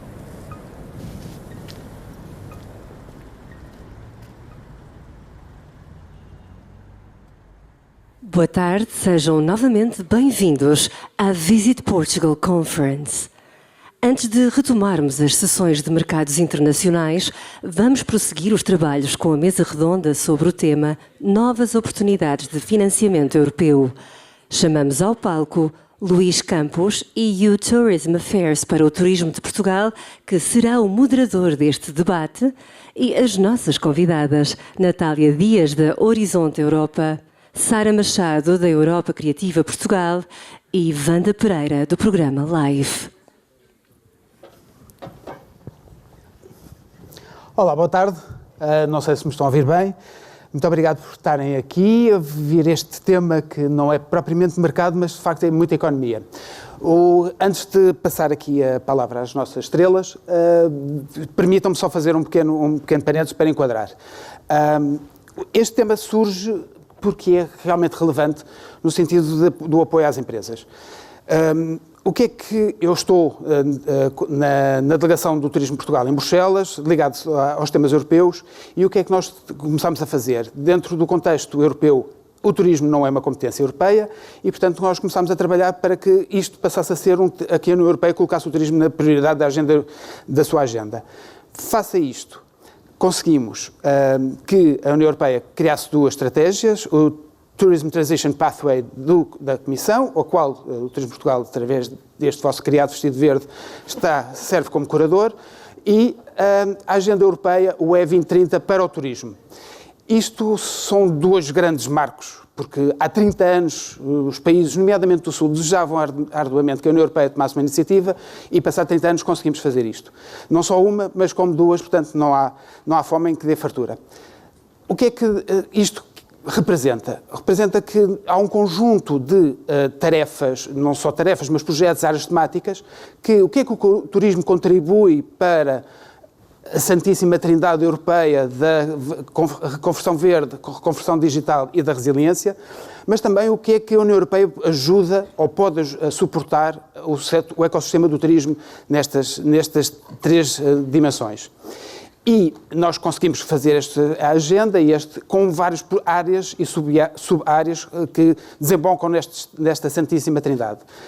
Mas temos definido, junto das instituições europeias, não só dentro do Conselho, mas junto da Comissão Europeia e do Parlamento, que estas áreas de reformas e de reconfiguração sejam suportadas com o devido apoio financeiro. Ou seja, nós não estamos a pedir dinheiro só para pedir dinheiro, estamos a solicitar que haja uma correspondência do apoio financeiro a estas estratégias, as 2 grandes estratégias e as suas dimensões. Este quadro, este slot, vai ser praticamente um cover, porque nós vamos oferecer um almoço, dito não literal, mas vamos fazer umas ações de divulgação e de aprofundamento, já fizemos sobre o Tourism Transition Pathway, vamos continuar a fazer junto de vocês, empresas, stakeholders, associações, cidadãos, todos, de aprofundamento não só da estratégia, mas também do financiamento. E, portanto, o que vamos agora aqui apresentar e debater é basicamente para vos dar a conhecer o cover, portanto a azeitona e o pão e a manteiga, porque depois vamos para o prato principal. E, portanto, vejam isto, por favor, como um aperitivo do que vos iremos depois convidar e ajudar a participar e a majorar. Porque é importante termos, não só corresponder às estratégias europeias. Estas estratégias europeias, basicamente, elas são desenhadas com base nas estratégias portuguesas, portanto, temos aqui uma mais-valia relativamente aos outros países, e servem, e como é que elas foram desenhadas? Basicamente, com o que ouvimos de manhã, ou seja, as estratégias governamentais e as estratégias oficiais que estão implementadas, anunciadas de manhã pelo Sr. Ministro, pelo Sr. Secretário de Estado e pelo Sr. Presidente do Turismo de Portugal, mas também incluindo as tendências que ouvimos na segunda parte da manhã. Portanto, quais são as tendências do futuro do turismo, as novas gerações, as antigas localidades, o novo modelo de perfume, o novo perfil de consumidor e quais são as exigências. Ou seja, temos aqui toda uma cadeia de valor de policy que pretendemos oferecer e que as empresas portuguesas possam aproveitar, não só em termos de policy, mas também com as ações correspondentes de suporte financeiro a essas configurações que para já são voluntárias, mas a médio prazo serão vinculativas e, portanto, quanto antes, melhor. E, portanto, nós temos aqui 3 peritas de 3 programas. Elas são um ponto focal em Portugal desses programas. Portanto, é basicamente a nossa muleta para como é que conseguimos entrar dentro destes 3 programas. Há mais programas, nós vamos depois divulgar e fazer ações em concreto. Mas temos aqui as três pontas de lança. Portanto, aqui já à minha esquerda, a Natália Dias, que é o ponto focal do Horizonte Europa. Ela explicará muito melhor do que eu, mas o Horizonte Europa é muito ligado à questão da inovação, nas suas diversas dimensões. Sara Machado, ponto focal em Portugal para o programa Europa Criativa, e nada melhor que o turismo para ser criativo. E Wanda Pereira, o ponto focal do programa LIFE, muito ligado à sustentabilidade, sobretudo ambiental. E para que não ficasse uma coisa muito institucional e aborrecida, nós iríamos fazer aqui uma pequena conversa. E começava aqui com a Natália, ponto focal do programa Horizonte Europa, para além de uma explicação muito sucinta do que é o Horizonte Europa, atendendo que é o programa onde Portugal gasta €1 e vai buscar mais que €1, portanto é onde conseguimos fazer alavancamento da nossa contribuição nacional. Para além de uma explicação, o que é uma boa candidatura de um projeto na área do turismo ao Programa Europa, ao Horizonte Europa? O Horizonte Europa, muito brevemente, é um programa da Comissão Europeia que financia, como o Luís disse, a inovação e investigação em todas as áreas, especialmente nos maiores problemas para abordar e os maiores problemas que enfrentamos atualmente na sociedade em geral. Uma boa proposta, e o orçamento já agora é muito interessante saberem qual é o orçamento, é 95,5 mil milhões de euros para 7 anos, portanto 2020 a 2027, e a competição é a nível europeu. E então, uma boa proposta para responder à pergunta do Luís é uma proposta que seja ambiciosa e inovadora, portanto são propostas e projetos que tenham um orçamento superior a 2 milhões de euros, tipicamente 3 milhões para cima. Portanto, têm que ser pelo menos 3 parceiros a concorrer, portanto, tem que ter uma representatividade europeia, portanto, não pode ser um problema só de uma localidade, tem que ser um problema que tenha escala, pelo menos europeia, se não internacional, e tem que ser também responder tal e qual ao que é dado no aviso. Os avisos em linguagem da Comissão são os tópicos, que são os concursos em linguagem comum. E a Comissão Europeia prescreve muito detalhadamente aquilo que quer ver nos projetos. E, portanto, o que é importante e que nós dizemos sempre, o mantra é ler com muita atenção tudo o que está descrito no aviso, porque lá estão muitos requisitos que é preciso, questões que têm que ser abordadas e que é preciso incluir nas candidaturas. Portanto, dos fatores de sucesso é ler com muita atenção toda a documentação. Natália, se eu tenho uma empresa na área do setor do turismo, posso bater à vossa porta? Claro que sim, okay. Claro que sim. É uma resposta que, desculpem, acho que vocês podem dizer que sim. E além disso, posso acrescentar, as instituições, todos os tipos, são bem-vindas a concorrer ao Horizonte Europa. Aliás, é um fator de vantagem, é vantajoso para uma candidatura ter diversos tipos de participantes. Por exemplo, empresas, ou autarquias, ou museus, ou institutos de investigação. Quanto mais associações, quanto mais variado for o leque de participantes, é bastante vantajoso para a candidatura. Obrigado. Quanto mais cais, melhor, não é? Exatamente. Sara, eu ia fazer uma pergunta que é, atendendo que é a Europa criativa e, portanto, ligado ao setor cultural, mas não só, as indústrias criativas são já indústrias e não somente cultura, que tipo de projetos culturais integra a Europa criativa? E uma subpergunta, a linha, que é a questão que é muito relevante para o setor do turismo e também uma prioridade para o atual governo, que é a majoração de tipo de projetos que possam ser majorados se forem no interior do país. Ok.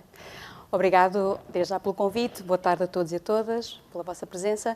O Europa Criativa é, de facto, um programa dedicado ao setor cultural e criativo, no seu amplo espectro, ou seja, cobre todas as áreas, desde o cinema às artes visuais, passando também pelo património, e agora com uma menção explícita e com esta nova tecnologia do turismo cultural sustentável. E é, de facto, aqui onde encontramos uma janela de oportunidade para o setor do turismo. Portanto, o que se pretende neste novo ciclo, de 21-27, é, de facto, apoiar projetos que trabalhem esta questão do turismo cultural sustentável em alguma das 3 vertentes, seja na capacitação dos seus profissionais para, por exemplo, desenvolver novos modelos de negócio, de marketing, negociação, toda essa componente mais empresarial, seja na parte da digitalização, como lidar com o poder catalisador e multiplicador da tecnologia, seja ela blockchain, NFTs, metaverso, etc., e também a questão da sustentabilidade.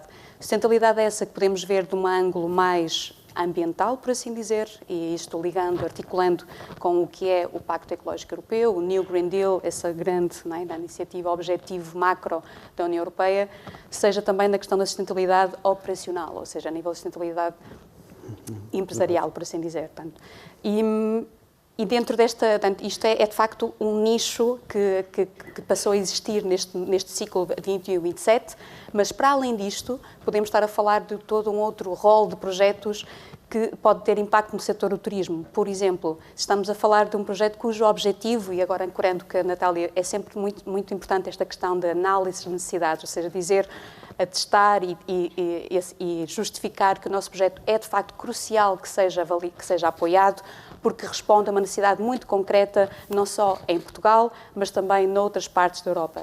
E pegando a questão da periferia, da questão da desertificação, um projeto que foi agora, há 2 semanas, apresentado e que se chama Landscape Together, portanto é o título, e é um projeto que pretende dar respostas a este problema, que é o despovoamento, que é um problema, uma vez mais, nosso em Portugal, obviamente, mas não só. Portanto, e essa resposta passa muito pela arte, pela cultura, fazer novas rotas culturais, construir, produzir, co-criar arte em espaço público, fazer de facto que a região do centro, portanto, e isto especificamente é sobre a região do centro, agregando 5 municípios diferentes, tenham um valor acrescentado a nível de turismo, um valor diferenciador também a nível de propostas turísticas. Portanto, é um tipo de projeto que podemos estar a falar com possível impacto neste setor. Ok. Não só aqui, não só este, mas é um deles. Perfeitíssimo, altamente compreensível. Wanda,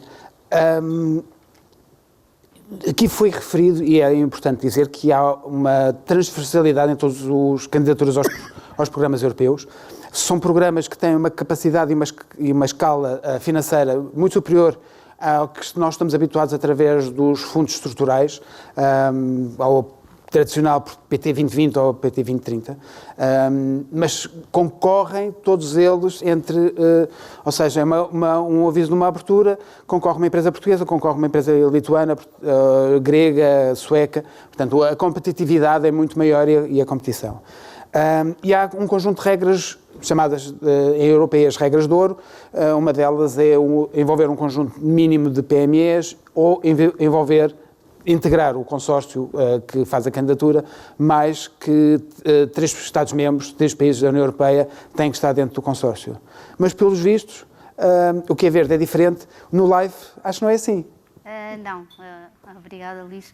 Portanto, só para a questão de enquadramento, só gostava de dizer que realmente o programa LIFE foi um programa que foi criado para apoiar o desenvolvimento das estratégias e políticas ambientais na área do ambiente e, portanto, é dedicado exclusivamente à parte ambiente. Relativamente à questão do Luís, de facto, no programa LIFE, não é, regra geral, não é obrigatório que seja constituída uma parceria transnacional. Portanto, pode só haver parceiros portugueses, não é? Pronto.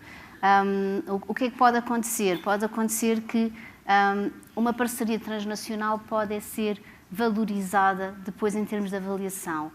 Isto porque para o LIFE as questões de transferência e de replicação são muito importantes e, portanto, projetos que depois possam ser replicados ou transferidos para outro Estado-membro ou para outra zona com a mesma questão ambiental que possa ser resolvida com o mesmo projeto, são de facto muito importantes e, portanto, são valorizadas, mas não é obrigatória. Muito obrigado, Wanda. Estamos adiantados relativamente ao tempo e colocaria uma pergunta, pedi uma resposta muito sintética às 3, que seria... Nós já interagimos antes na perspectiva de submissão de candidaturas de empresas, associações ou até próprio do Turismo Portugal dentro dos programas que vocês são focal point. Atenção, não são funcionárias da Comissão Europeia, são funcionárias públicas portuguesas que têm como função servir de plataforma às empresas nacionais ou associações, portanto, operadores portugueses, para acederem mais facilmente a estes programas financeiros europeus. O que colocaria, a Natália já indicou, mas eu sou uma empresa portuguesa, muito rapidamente, sou uma empresa portuguesa, estou com um projeto de alteração de modelo de negócio que tem que haver uma reconversão ou verde ou digital, preciso também de obter know-how, criar uma parceria. Como é que eu posso fazer?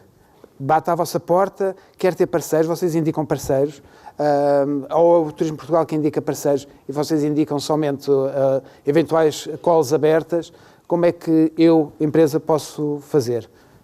Natália. Exatamente. Bater à porta do ponto de contacto nacional é uma excelente ideia e nós ajudamos, nós ensinamos ou dizemos várias estratégias que podem ser utilizadas para encontrar parceiros. Não indicamos parceiros propriamente dito no geral, mas ajudamos e damos essa informação de várias abordagens que podem ser feitas e que as pessoas apreciam normalmente bastante, das várias abordagens que podem ser feitas para essa procura de parceiros. Sara. Mesma lógica, ou seja, o Europa Criativa agrega 40 países participantes neste momento, portanto, no fundo existem várias SARAs, não é? Tanto várias congêneres nestes 40 países e esta rede, uma das nossas principais funções é precisamente facilitar, não é? Estimular estas parcerias que são de facto um requisito quase transversal a todas as linhas de financiamento do Europa Criativa. São raras as exceções que não é preciso, ao contrário do LIFE, em que não é preciso de facto parcerias. Na Europa Criativa a grande maioria é. Mas posso bater à porta? É para isso que existimos, é para isso que somos pagas. Portanto, batendo à porta enviando um e-mail para solicitar um e-mail, telefonema, portanto. Sim, connosco igual. A Agência Portuguesa do Ambiente também está sempre disponível para poder ajudar os proponentes na submissão das candidaturas, naquilo que nos é possível ajudar. Muitas vezes fazemos aquilo que nós chamamos de balcões abertos, portanto fazemos pequenas reuniões com os candidatos. Agora, desde a parte do Covid, fazemos muito online, adotámos essa prática, às vezes são reuniões de meia hora, 40 minutos, para tentarmos ajudar a dar algum foco às questões. Também não indicamos parceiros, mas às vezes com conhecimentos de outros projetos e também tentamos endereçar da melhor maneira os candidatos. Obrigado, Wanda. Aqui é só duas pequenas notas. Qual é a vantagem dos organismos? Portanto, temos aqui os pontos focais e depois os organismos setoriais que fazem a correspondência direta com o setor, com o ecossistema. O que é que o turismo faz? Primeiro, faz um mapeamento de forma sistemática, para já quinzenal, uma newsletter que identificamos quais são as oportunidades de financiamento que saíram, indicando prazos, descomplicando o texto dos avisos, são altamente densos. Eu que já trabalho nesta área há 20 anos, algumas vezes não consigo perceber o que é que eles querem dizer e, portanto, desmultiplicamos e desconstruímos todo o europeiês, desculpa-me a expressão, do aviso e, portanto, torna-se muito mais simples e fazemos essa sistematização da informação do que é que saiu. Depois fazemos essa ponte, sempre que necessário, com os pontos focais, que falamos regularmente e estamos em contacto regular com eles. Parentes são excelentes e altamente colaboradores e se passam a informação toda de conteúdo, técnicas, o que é que a gente deve escrever na memória descritiva, ou determinado tipo de linguagem, não se deve usar, outro que se deve usar, são ótimos para dar estas dicas. E segundo, o Turismo Portugal, para além das delegações que tem aqui, tem uma em Bruxelas que poderemos promover a identificação também de parceiros. Como não podem eles fazer, podemos nós fazer através do contacto que temos em Bruxelas com os nossos parceiros que estão sediados em Bruxelas, dos outros Estados-membros, articulamos, digo ao meu colega de Malta, vê em Valeta quem é que pode estar interessado em submeter um projeto, uma candidatura, neste sentido, neste domínio muito em concreto. E, portanto, complementamos-nos todos, fazendo ao máximo, de poucos, tentando fazer do muito. E, portanto, era esta a mensagem que queríamos passar, porque não fazemos só o macro da estratégia da política, isto só tem interesse porque depois discorre para o terreno, para a aplicabilidade. E uma última mensagem que tenho 30 segundos. Esta é a altura crítica de entrar neste jogo. Este jogo leva algum tempo a aprender, este jogo tem muito dinheiro, este jogo cria possibilidades de criar sinergias e parcerias que não se têm de outra forma e, portanto, para o desígnio de escalar o nosso negócio, de escalar o setor, modernizá-lo digitalmente e em termos de sustentabilidade e, sobretudo, de criar uma maior resiliência criando redes, esta é a altura crítica e este é o convite e o desafio que vos colocaríamos. Não sei se tem mais alguma mensagem que gostariam de passar aqui em sala. Só Só mesmo Força. reforçar que os 3 programas são os que se chamam fundos competitivos, ou seja, funcionam em regime concorrencial, portanto, em pé de igualdade com todos os outros países. Portanto, e a mensagem aqui é esta, é que se nós não concorrermos, todos os outros países vão concorrer. Portanto, o dinheiro que pode vir para nós não virá para nós, portanto, irá para outros países. Exato. É, de facto, muito importante.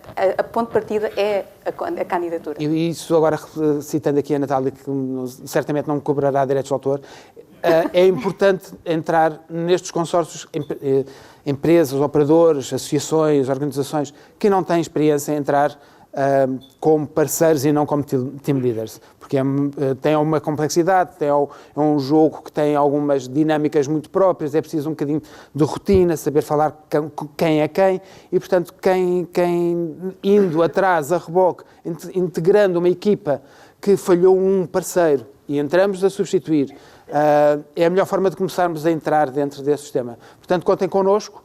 Dentro das nossas competências e valências, estamos cá para vos apoiar, que o vosso sucesso é o nosso sucesso. Muito obrigado. Obrigada. Obrigada aos nossos convidados. Voltamos aos mercados internacionais e começamos com os Estados Unidos da América e o Canadá. Chamamos ao palco Celina Tavares, Diretora do Turismo de Portugal nos Estados Unidos da América, Inês Almeida Garrett, Diretora do Turismo de Portugal no Canadá, e Julie Everett Cuesta, Managing Director at Myriad International Marketing.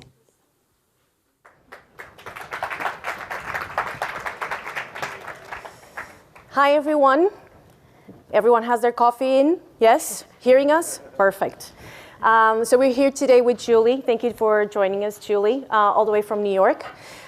So the US market last year, we had over 25% increase in guests and room nights from the US and over 50% increase in revenue from the US market compared to 2019. So today I would love to hear from Julie. Julie, if you could share some insights on your expectations for 2023 on market behaviors and trends and Absolutely, it would be my pleasure. Well, thank you for the opportunity. I apologise that I'm not doing this in Portuguese. I'll have to work on that for next year. But just to give you a little context, I work for MMGY Global, and we are a marketing and advertising agency that specialises only in tourism. So all of our clients are tourism clients from around the world. One of our groups is MMGY Travel Intelligence, and that's the one that actually gives us all the research that we get to absorb and to use, and that's what I'm presenting today. Big disclaimer, I'm not a researcher. I am a marketer. I work with a lot of different destinations. So I sort of take this from the angle of how do we use this information and how is it useful? And that's kind of the way that I see it, and hopefully what I'll give you today. We did this research back in July of 2022. So while a little bit of stuff in the US and Canadian economy has changed, it really still is a good indication of what people are doing and thinking about going forward from our market.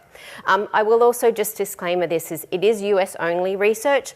I would say, and Ness and I were talking about this a little bit, there are certainly differences with the Canadian market. So you can't paint them both with the same brush. There are certainly things that are the same, and there's tour operators that overlap, and there's travel advisors that sell in both countries. But we will touch on a few of the differences as we go through the presentation. So the good news is, and as you heard from Celina, the US market is doing immensely well. And what we found from our research, the last time we did this was 2019. So we had a really good framework to say, okay, well, what did these consumers want before COVID and what are they looking for now? And the great thing is they're looking to actually take more trips. I think it is one of those moments where everyone sat back and said, okay, well, what are the things that are important in my life? How can I actually, what are the things I want to be doing? Do I need a new car, or do I need, upgraded couch, or do I actually want to be spending in travel? And that's what we found with specifically the US consumers. So not only do they want to take more trips at 3.8 trips on average a year, they want to spend more money doing that. And granted, I think some of that is inflation-led and they knowing that the airfare might cost a little more. This is where they want to invest their money. So this chart, again, don't get overwhelmed by some of these charts, and we can give you some of this information post-event.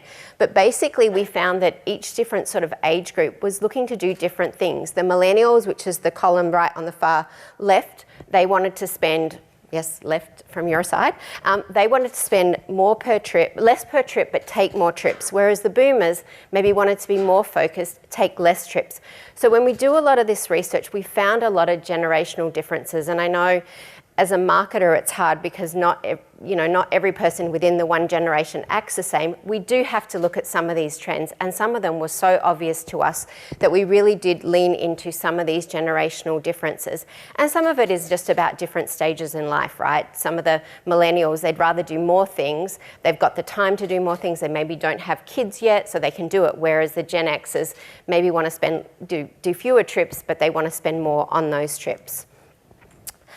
We also found that when you start talking higher income, and I know there's been a lot of discussion about the luxury market, no surprise that we found that those people that had over $250,000 in household income wanted to spend more money per trip and take more trips. And when you start looking at the US market, that's actually, in a large city like a New York or a Los Angeles, $250,000 of household income is really, yes, it is high income, but it's not excessive. There is a good portion of the US market that has, that kind of income to spend. We also asked what are the things, and we're always very worried about what are the things that are going to disrupt travel. Interestingly, COVID is having less of an impact than travel disruptions. You probably heard in the news, and I don't think it was dissimilar in Europe, we had a hard summer of a lot of disruptions. And that's the thing that's weighing on people's mind. So with that comes things like air access is really important. If you can conveniently get to, Lisbon in a 6-hour flight, which I love that flight, it gets you here and you're like, oh wow, I'm in my destination. That's as easy for me to go from New York to Lisbon as it is to go New York to Seattle. So those things are really important to the US consumer. Can I just add, Julie? Yeah. Also, when we talk about labor disruptions, it's important for all of us here today to think about labor shortages because, as you know, that impacts our businesses also. So for the US clients specifically, that is very important that, they don't feel the labor shortages even if we have them. So just to add to your point there. Yeah, I think it's a huge challenge everywhere around the world. So then one of the interesting things we found from our research, and typically when we look at the research, we say, does it reprove a theory that we have, or does it disprove something? This was a really interesting chart to us that we found that interest in almost every single destination was lower than it was pre-COVID. And you'd say, well, hang on, the Portugal numbers are up. People are spending more, they want to take more trips. Why are the interest in these destinations down? And the theory that we talked about with our research is that the consumer is maybe just a little bit more focused. They came out of COVID and said, okay, yes, I can have 10 different destinations on my bucket list, but I really want to narrow in and focus on those destinations that are so important to me. I know that Europe is the trip that I really want to take in the next year or two. And we did also notice that some of the places in places like the Middle East, surprisingly, they actually maintained their presence. No surprise that places like Asia were down given the closures that they had and those sorts of things. So again, overall, we think this is a really positive figure for Europe. It's interesting to see, though, that by generation, it did differ. And what I would challenge to our European clients, I would also challenge to Visit Portugal, is looks like the millennials aren't quite keeping pace with some of the other markets that they're interested in.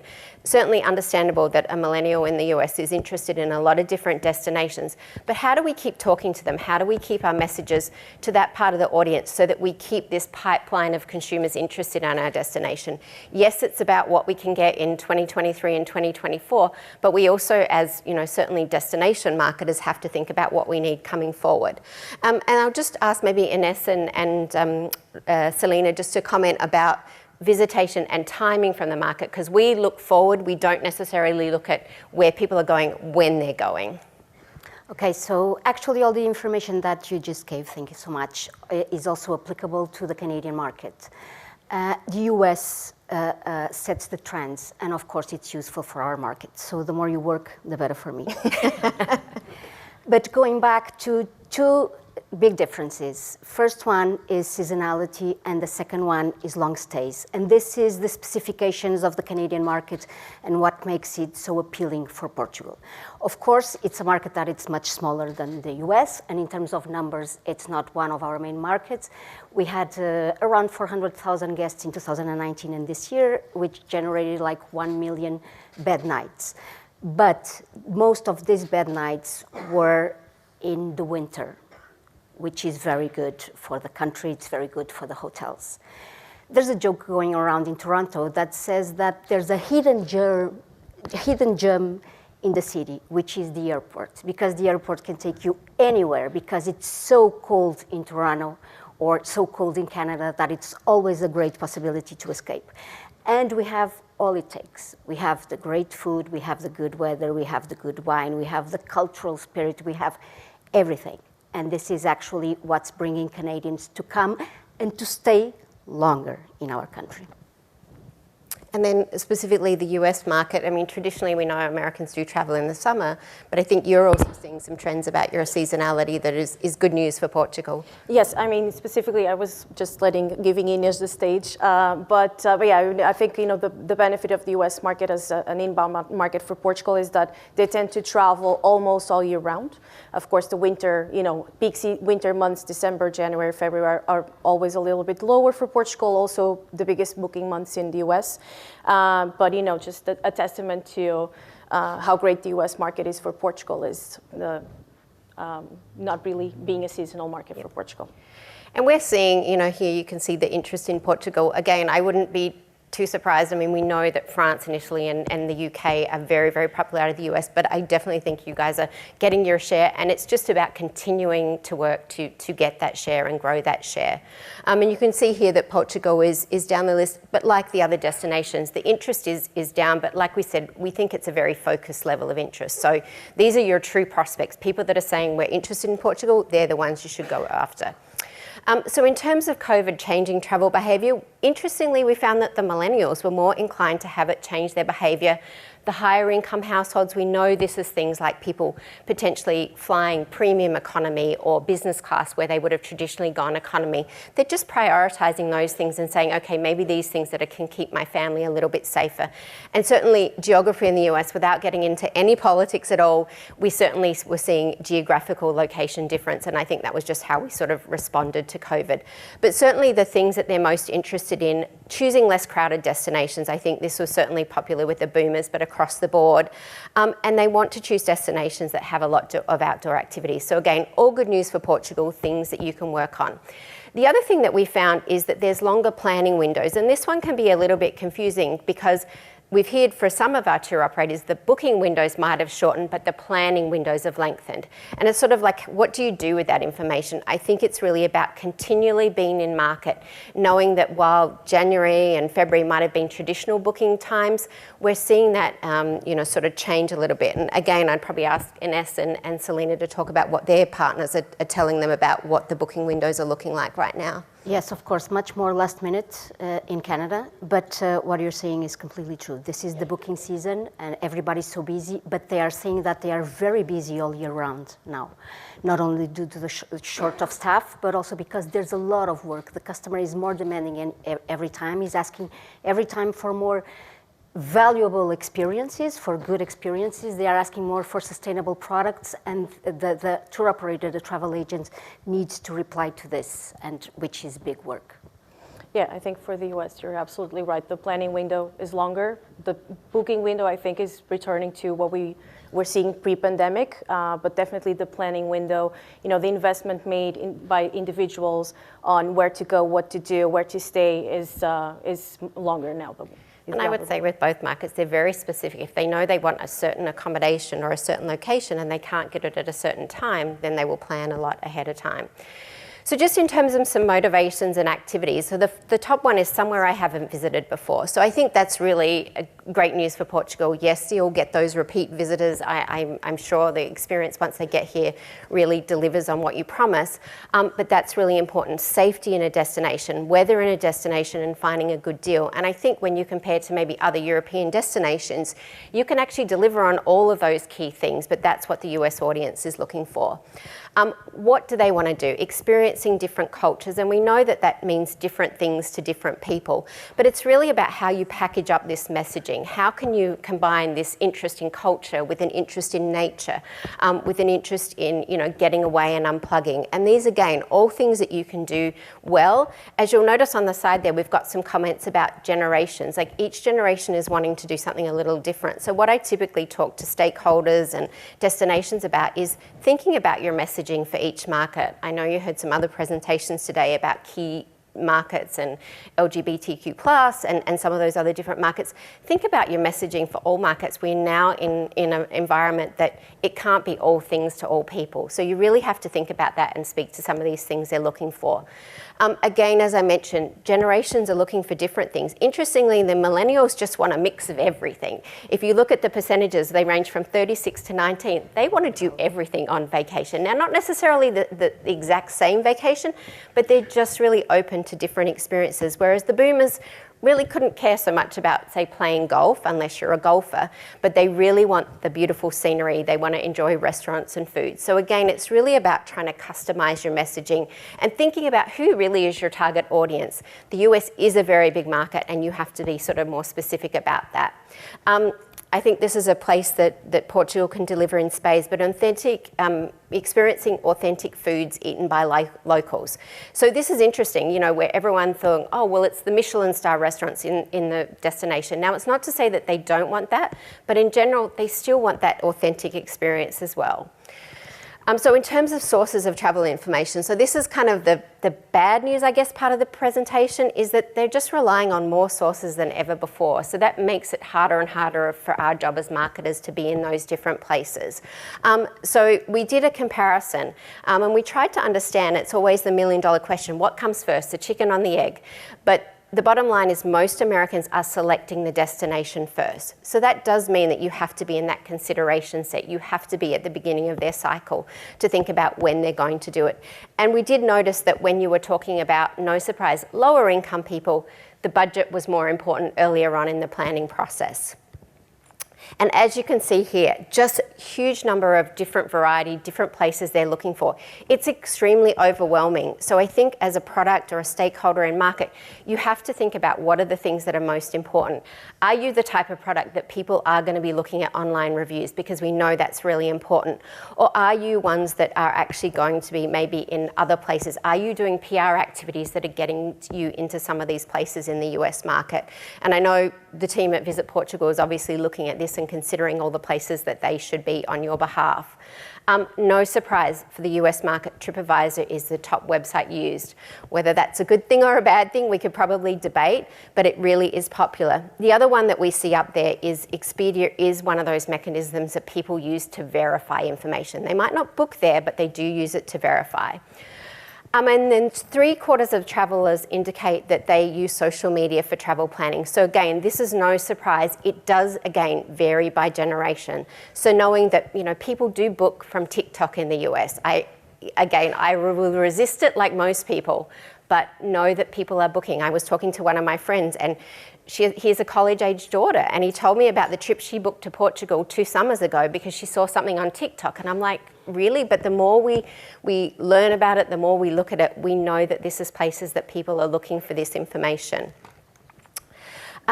And then social media is just playing an increasing role. You can look at this. In 2019, 37% said they follow a destination on social media. Today, 54% of our consumers in the US say they do that. So again, really important to be in those spaces. And curating your content, also giving that content to your travel partners. So if you work with travel advisors or tour operators in the US, how can you give them content that they can be posting on their social media? I think both Selena and S would verify that there is a community of travel advisors in the US now that are finding their clients on Instagram. They're posting a bunch, they get referrals, they post from their own trips and stuff. So it's really an area that we've been looking for. So giving content to US, you know, travel advisors or tour operators that can sell your product is really helpful. So then in terms of preferences, people want to visit multiple destinations. It's just the reality of what an American wants. They want to go and see other places where maybe the Canadians will stay a little bit longer in one place.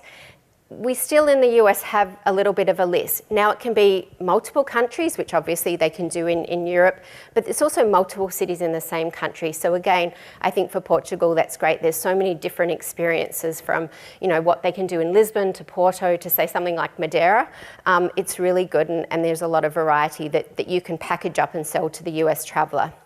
And then why do they want to do that? Well, they want to experience as much on one trip as they possibly can. They want to experience things like multiple cuisines. They want to keep their vacation exciting.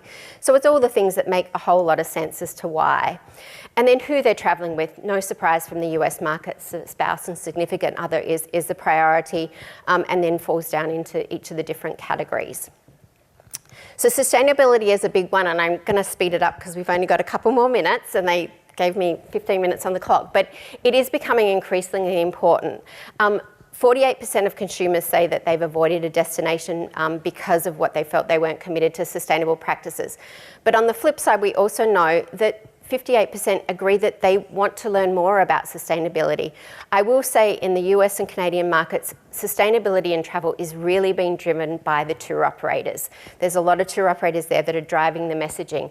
I don't think the consumers necessarily know what they want.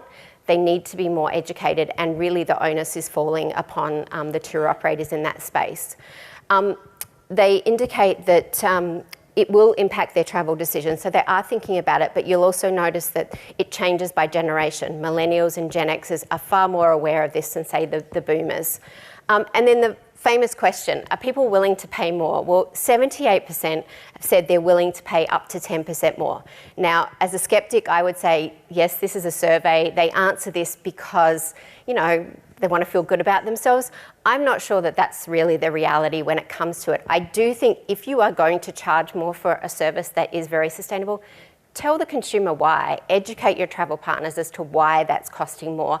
I think that's got to be the first step in this process. So again, more research to come out of this. We certainly are seeing progress in the US, but I still think we have a way to go. And then what are the things that they want to do? And this is where all you as experts come in. They want to eat in local restaurants. They want to know that this is something that's actually going to go back to the local community. They want to buy from local shops. So thinking how you can develop that in your itineraries or your experiences is really, really important.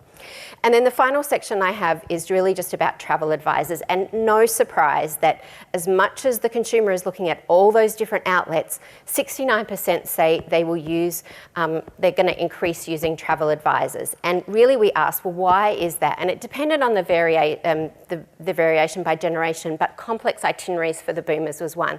So no surprise. We know they want to visit multiple cities or countries. So when you start doing that, when you start thinking about all the logistics, it's no surprise that they're going to talk to the travel trade. So again, I think Selena and Es would both agree that the travel trade in the North American market is critically important for Portugal. Yes, you can find the direct consumer. Yes, you can be in those places, but really working with the trade is really important and something that certainly our research is bearing out, and only increasingly more so. So I think we're almost right on time. Thank you.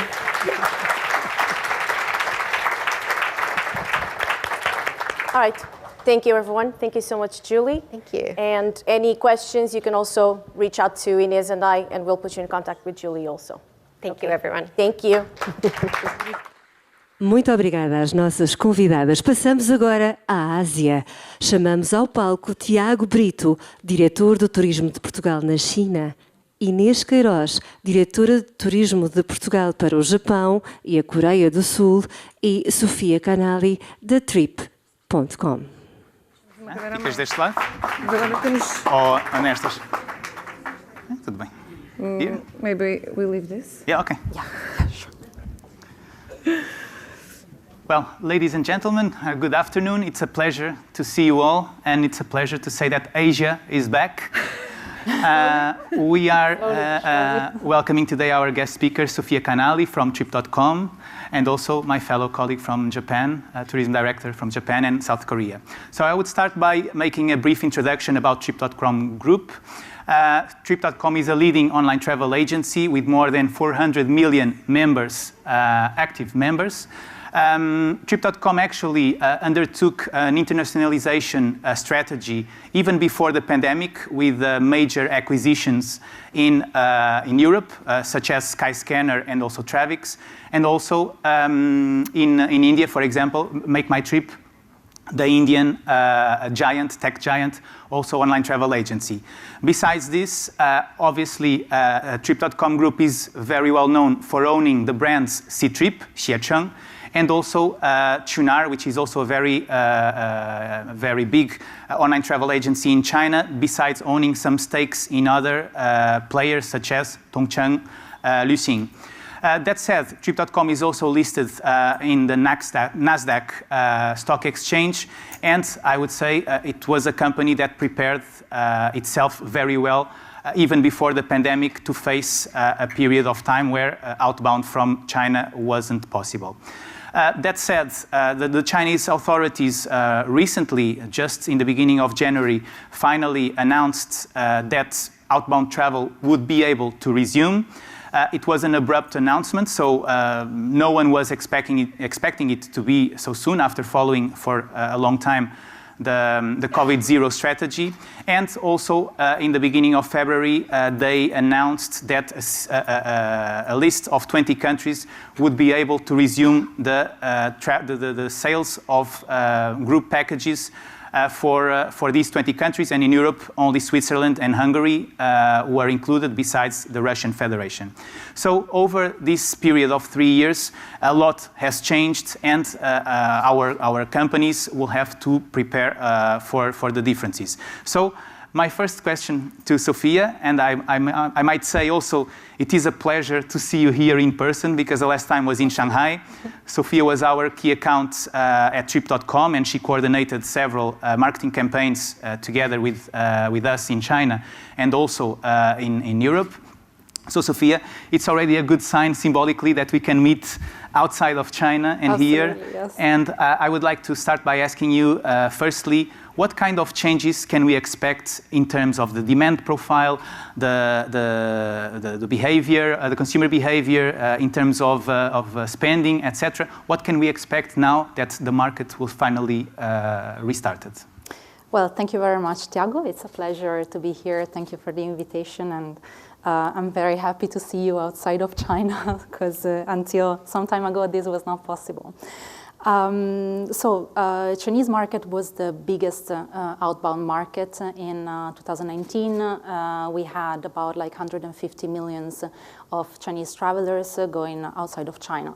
Now, in the past 3 years, this was not possible because the country was closed and there were heavy travel restrictions, but domestic market and domestic travel was still possible in China for most of the time. So we saw some rising trends during this period, which maybe they will not all of them replicate outside of China, but they can surely help us to understand a little bit of what the new consumer will look for. And one of these was the rising interest for outdoor activities and outdoor travel.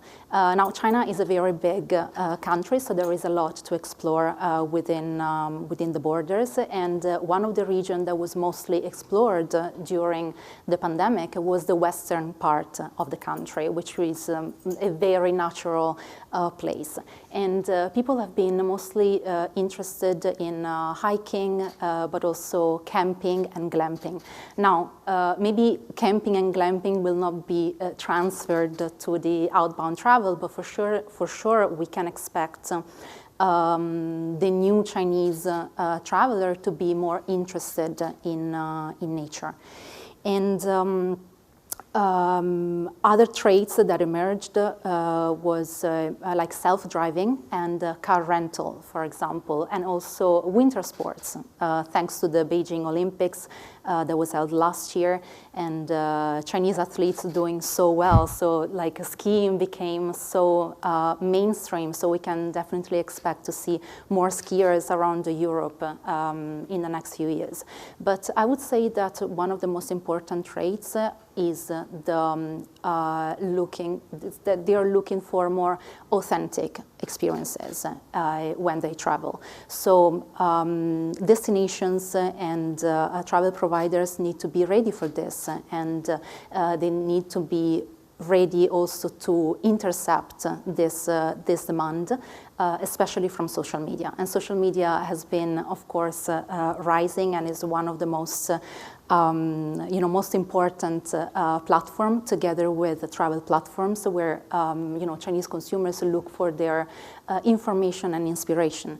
I would say that from researches, we have over 52% of Chinese travelers that are looking for their information and inspiration both on social media and travel platforms like Ctrip.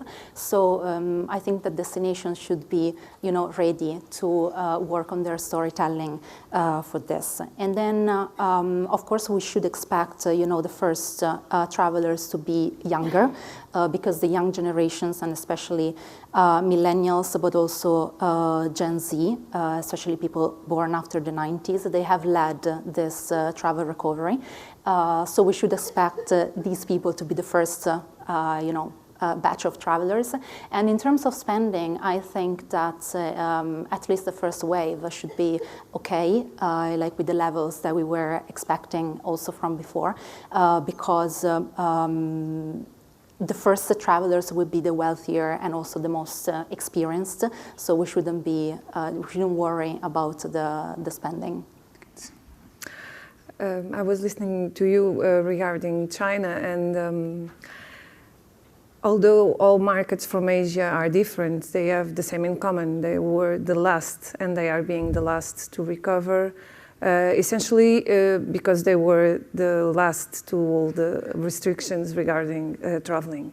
In this specific case, and regarding Japan, Japan is, from all the Asian markets, the slowest, is being the slowest to recover. And mainly because I believe they are a very risk-adverse consumers in all, not just as tourists, but in many other aspects of their lives. What I would like to know from your experience, and because currently we also are assisting some changes from the behavior of the market, do you think that it will take a long time to recover to the pre-pandemic levels that we used to see from the Asian markets? This reluctance to travel will persist, or it's just a matter of time before or you see differences between, I see Korea, Japan, China? So thank you, Ines. Yes, you're right. Asian markets were the last ones to reopen and to lift travel restrictions.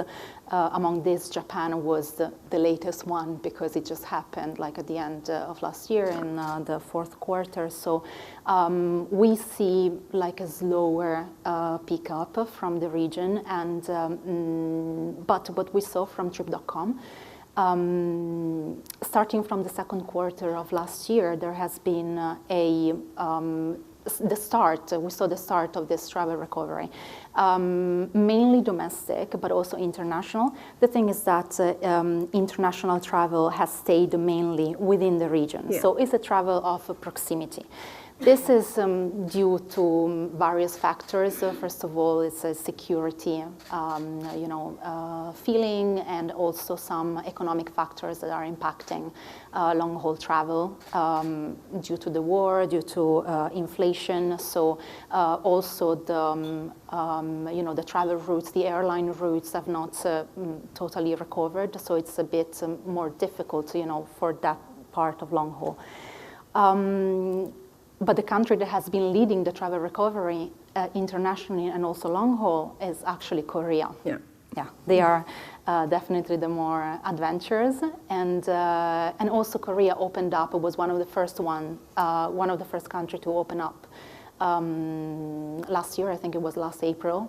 Yes, but what strikes me is here it's because they're so close to Japan, and with the same restrictions regarding war, but yet they of course prefer to feel safe, but then they just jump into planes and they are not afraid of traveling so long as Japanese are. So it's like watching two different realities that yet are so geographically close and with the same restrictions, because Japanese were never forbidden to travel.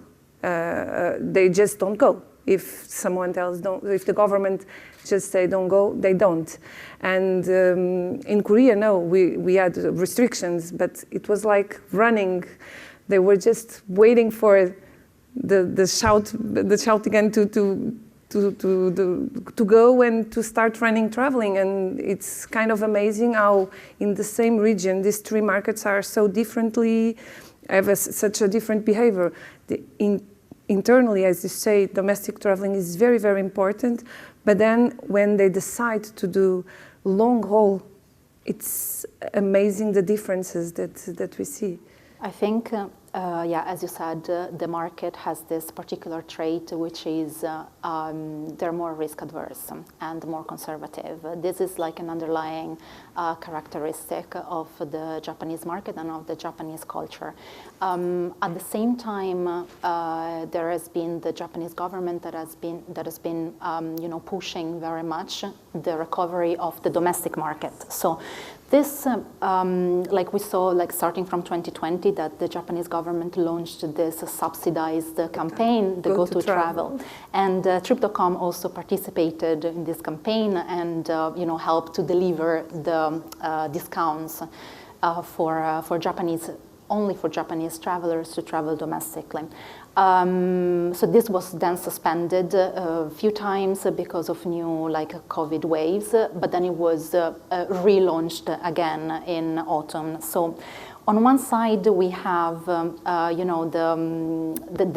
sentiment of the population that is more conservative, and on the other hand we have the government that is subsidizing domestic travel. So and also Japan kind of opened up a little bit later. So I think it's more like a matter of time. Like right now, we are seeing this timid, let's say, travel recovery for international and long-haul travel from Japan.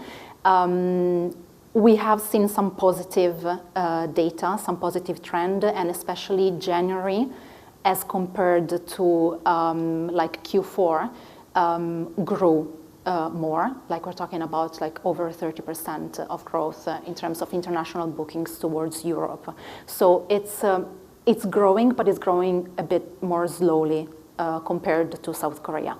To bear in mind, though, that in spring there is the Golden Week in Japan, so between April and May, so maybe in this time we will see a bit more substantial recovery, and then towards summer. But I think it will be more a matter of time. They will come back. Sophia, I would like also to pick up on a theme that was developed in the morning session and also during the afternoon, which is digitalization. For Visit Portugal, even before the pandemic, this was one of the strategic pillars of development. And in China, when we are thinking about very tech-savvy consumers, both Gen Z and the millennials are driving the demand, as you mentioned. So we have also a problem in qualifying the demand. So in terms of digitalization, one of the biggest outputs from online travel agency and from Trip.com specifically is precisely the data that they have, that you have available, and that helps us as NTOs or DMOs to on the process of decision making about structuring a specific strategy. So what can you tell me more about Trip.com's future within the digital world and for the Chinese market specifically, and how can our stakeholders engage in this process and benefit also from this process in terms of positioning? Sure, thank you, Tiago. As you said, it's one of the pillars also of our company, Trip.com Group, and all the brands that belong to the group, this digitalization and innovation. Most recently, Trip.com app just launched the Trip Gen feature on the app, which is a chat box powered by GPT technology, as was mentioned this morning. So this was launched, I think, last week, and it's available already in English, in Chinese, Japanese, and Korean languages. We say that Ctrip and Trip.com are mobile-first developers. So we put a lot of attention towards the mobile application and towards what kind of services are available to the consumer. To be more specific, in the case of China, for example, in the past two 2-3 years, we have been working a lot on the content side that is available on the app. So we have kind of like transformed what was just a merely like booking app towards an ecosystem where users can book, but also can find a lot of high quality content, just like any other social media. And this is because we have created the C-Trip travel community. So in this part of the app, we collect all the content that is present on the app that is generated by users, so it's UGC content, but also we cooperate with like hundreds of content creators, influencers, KOLs, but also destinations. To implement and to add on this content. We launched a new product that is called the Star Hub, which is like basically an official account inside our app that belongs to the destination. And in here, the users can find both content related to the destination, all the UGC content that is present on the app, but also the products. So they can jump from inspiration to booking the product that they need. So let me interrupt you. So if, for example, besides Visit Portugal, if one of our regions would like to have to be present in our Star Hub, or even open up one of their own, it would be possible. Absolutely, yes. So, for example, we have cooperated also with Italy, with the Italian Tourism Board, and we opened up a Star Hub for them. But then at the same time, we cooperated with one of the regions in Italy, which is Veneto, where Venice is, and we just opened up a Star Hub for them as well. Because then, of course, every region has their own needs and also a lot of content to output, so we can for sure do this as well. And then another part that I would say is very, very important in China and for Chinese app, you know this as well as me, is the customer service. So Chinese consumers are used to have a great customer service that takes care of them during the whole process and the whole consumer journey.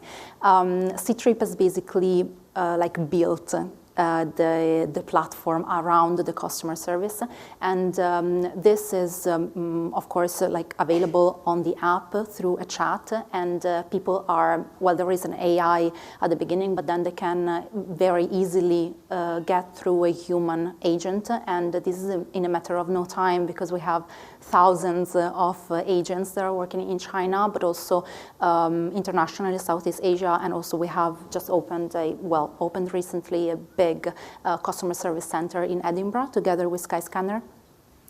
And so it's very important for Chinese users and C-Trip users to being able to reach out to the customer service, not only if there is a problem with the booking, but also if there is a major disruption. Let's say also like in case of natural disasters, like a few years ago, or major disruptions, like a few years ago there was a shooting in Las Vegas, or even during COVID, the customer service is there and ready to help the users to rearrange their travel, to find a way to come back home. So they go the next step. And one thing that C-Trip and Trip.com Group is very proud of is during the first wave of COVID, we were able to refund our users almost immediately for their travels, even before the travel providers allowed us to have the refunds back, or even if they didn't give us a refund. So Chinese users are very, very much appreciating this. We had many more questions planned, mainly regarding the change or not in the behavior of the consumers from Asia, but unfortunately we are 4 minutes out of schedule. And so if anyone has any questions regarding these markets that have these specific characteristics that are so different from the rest of the world, we'll be more than glad to help you and to answer to you. Thank you, Sofia, for coming. It was really a pleasure to listen to you and to your remarks. Thank you very much. Thank you. Thank you. Obrigada. Muito obrigada aos nossos convidados. Passamos agora aos países nórdicos. E chama ao palco Stig Kaspersen, diretor do Turismo de Portugal nos países nórdicos, e Lars Henriksen, da Escape Travel. Jeg tror, vil du sidde der og sige? Du sidder der. Okay.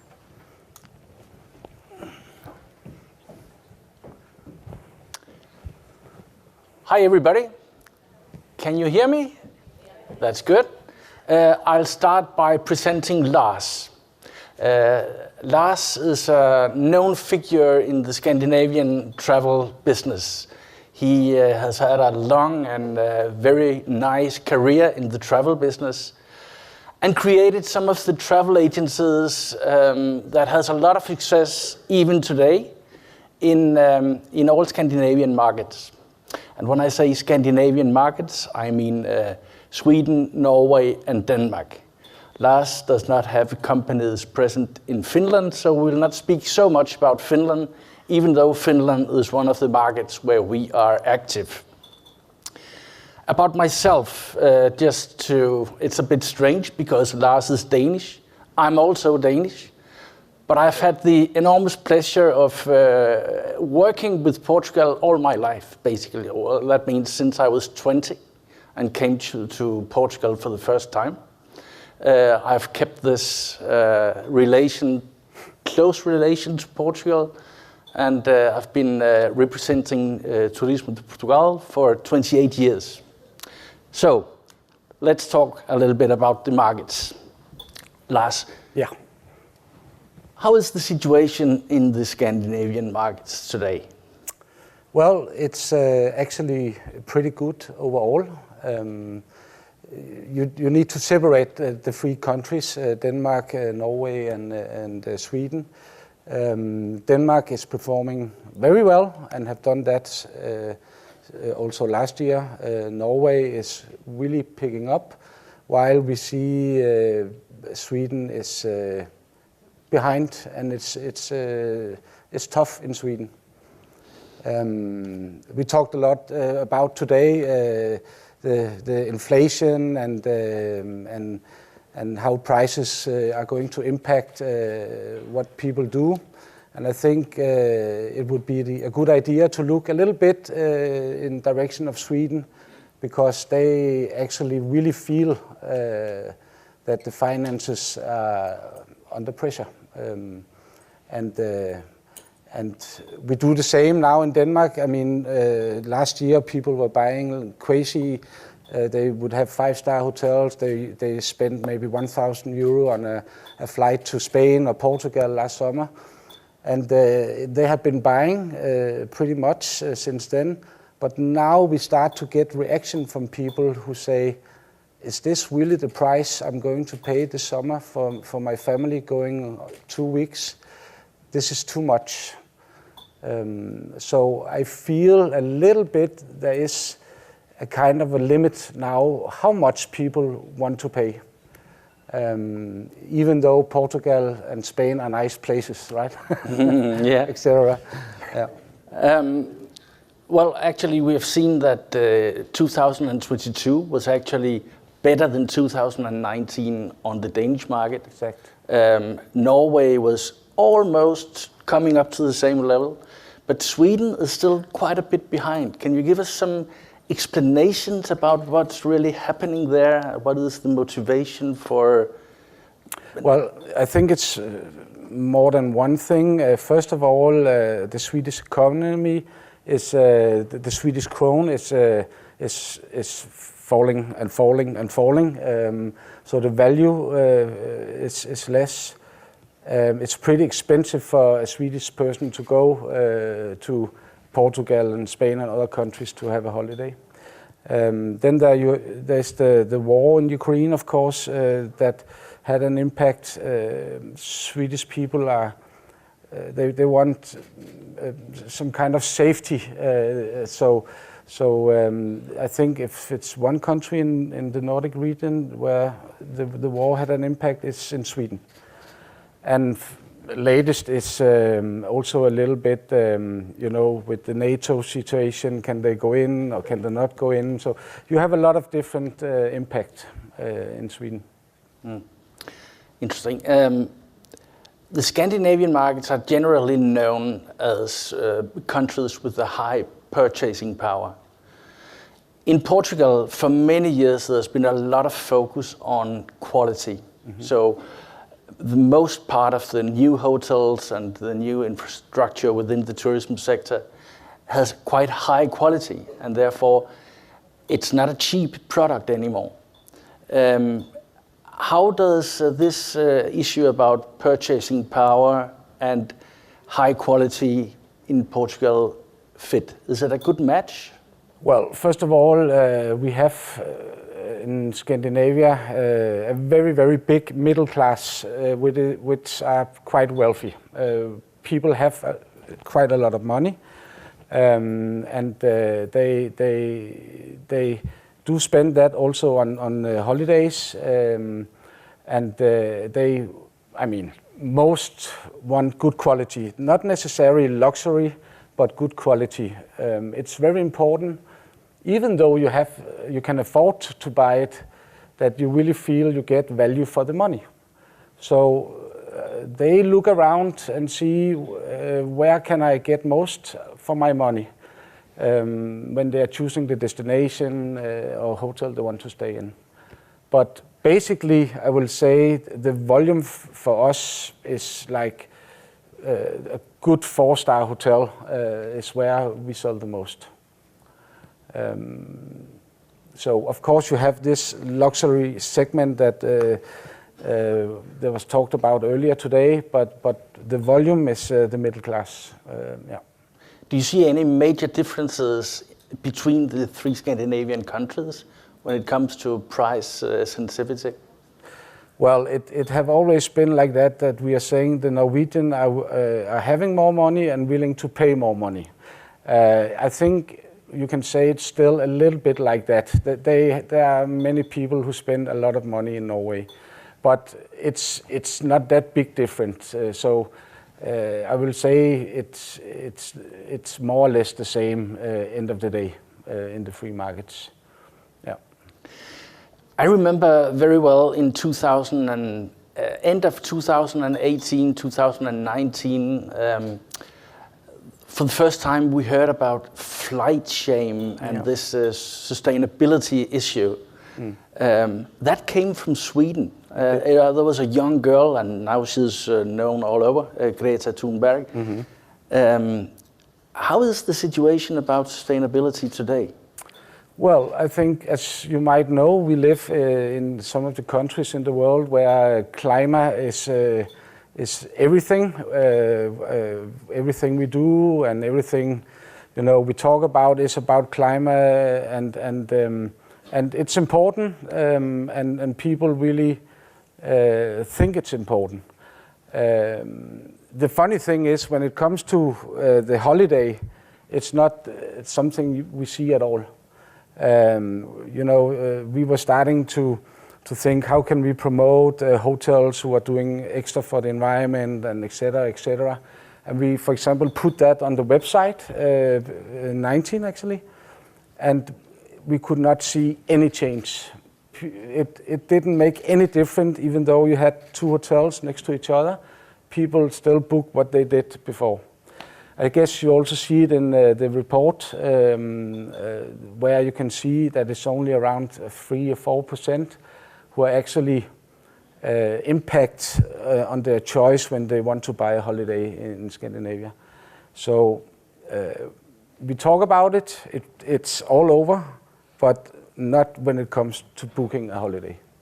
It's a bit strange. It's very strange. It is. Yeah. How about all the airlines? They give you the possibility to offload, to buy some kind of compensation for the carbon dioxide. Do you have any impression about, is that a popular, does people really do that? No. That is the very short answer. Very short answer, yeah. Very few who do that. Well, Portugal has a very ambitious plan about sustainability in tourism. What what do you think is important if, in order to promote this internationally? What would be important for the clients? Well, I think first of all that everything about sustainability, climate, etc., is something you need to work on.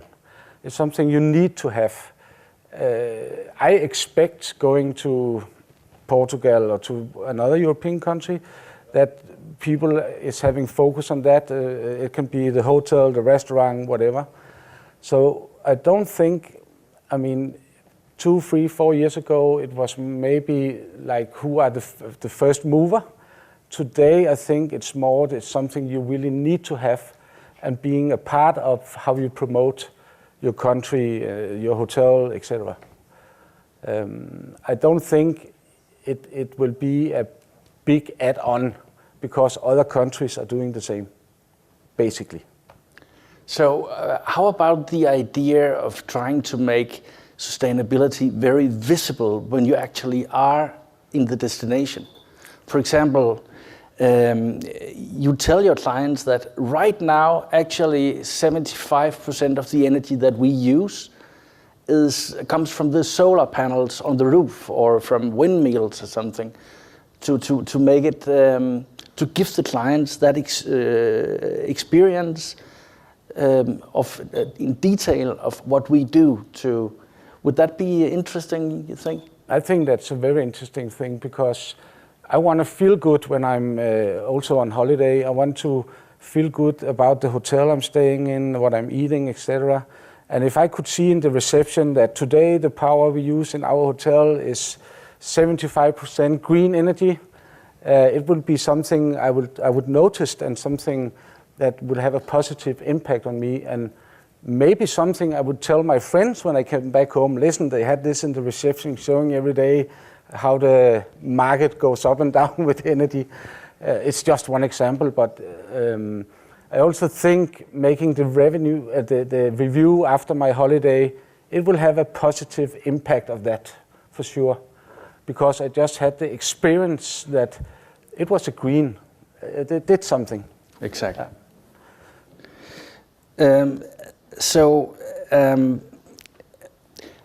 In order to come back to the levels that we had pre-pandemic, what would you say that the major challenges for us is at the Scandinavian markets? Well, I think it's very important that you are able to keep the pricing reasonable. Everybody knows the prices goes up, but I think really it's important that the people feel they get value for the money. But I always say, when I look into our business, where should we put our money in marketing and so on? It's follow the flight. Where you have the good flight connection, people will go. And we see that every time, an airline open a new route or something like that, the sales are increasing. So you need to start with the flight to make sure that people actually can easily access Portugal. So what is the situation about the flights from Scandinavia? I mean, how are the airlines doing at the moment? Well, they're doing pretty well. Actually, I guess all heard about Norwegian. Maybe they were very close to bankruptcy. They are very well now. They survived and are getting quite big. We have Scandinavian Airlines, but the one that are really, really, really growing, like in other countries, is Ryanair, for example, also when it comes to Portugal. Eurowings are doing well and stuff. So, but I mean, we did get a lot of flights, but we still need more to be able to get back to the level we were before. But the direct flights also to Portugal is selling really, really well. Beautiful. Lars, I know that when people come to you, you always tell them that Portugal is the best destination in the world. Yeah. Why do you tell people that? Well, I guess it's actually quite easy. I guess it's because of the Portuguese people, actually. and it's very easy to say, but it is. I mean, I've been being on holiday and working with Portugal for many years. I guess there was also somebody saying this earlier today. You really feel welcome always. I mean, of course you can have example where you don't, but in general, and I think this is one of the most important things for Portugal in the competition with other countries, is actually to stay Portuguese. Wow. Yeah. Well, we still have 12 seconds left, but I think I will stop here because that was a good ending. Huh? Thanks. Muito obrigada aos nossos convidados. Terminamos esta ronda de mercados internacionais com o Brasil e a América Latina. Chamamos ao palco Bernardo Cardoso, Diretor do Turismo de Portugal no Brasil, e Tina Lira, Principal at TL Portfolio.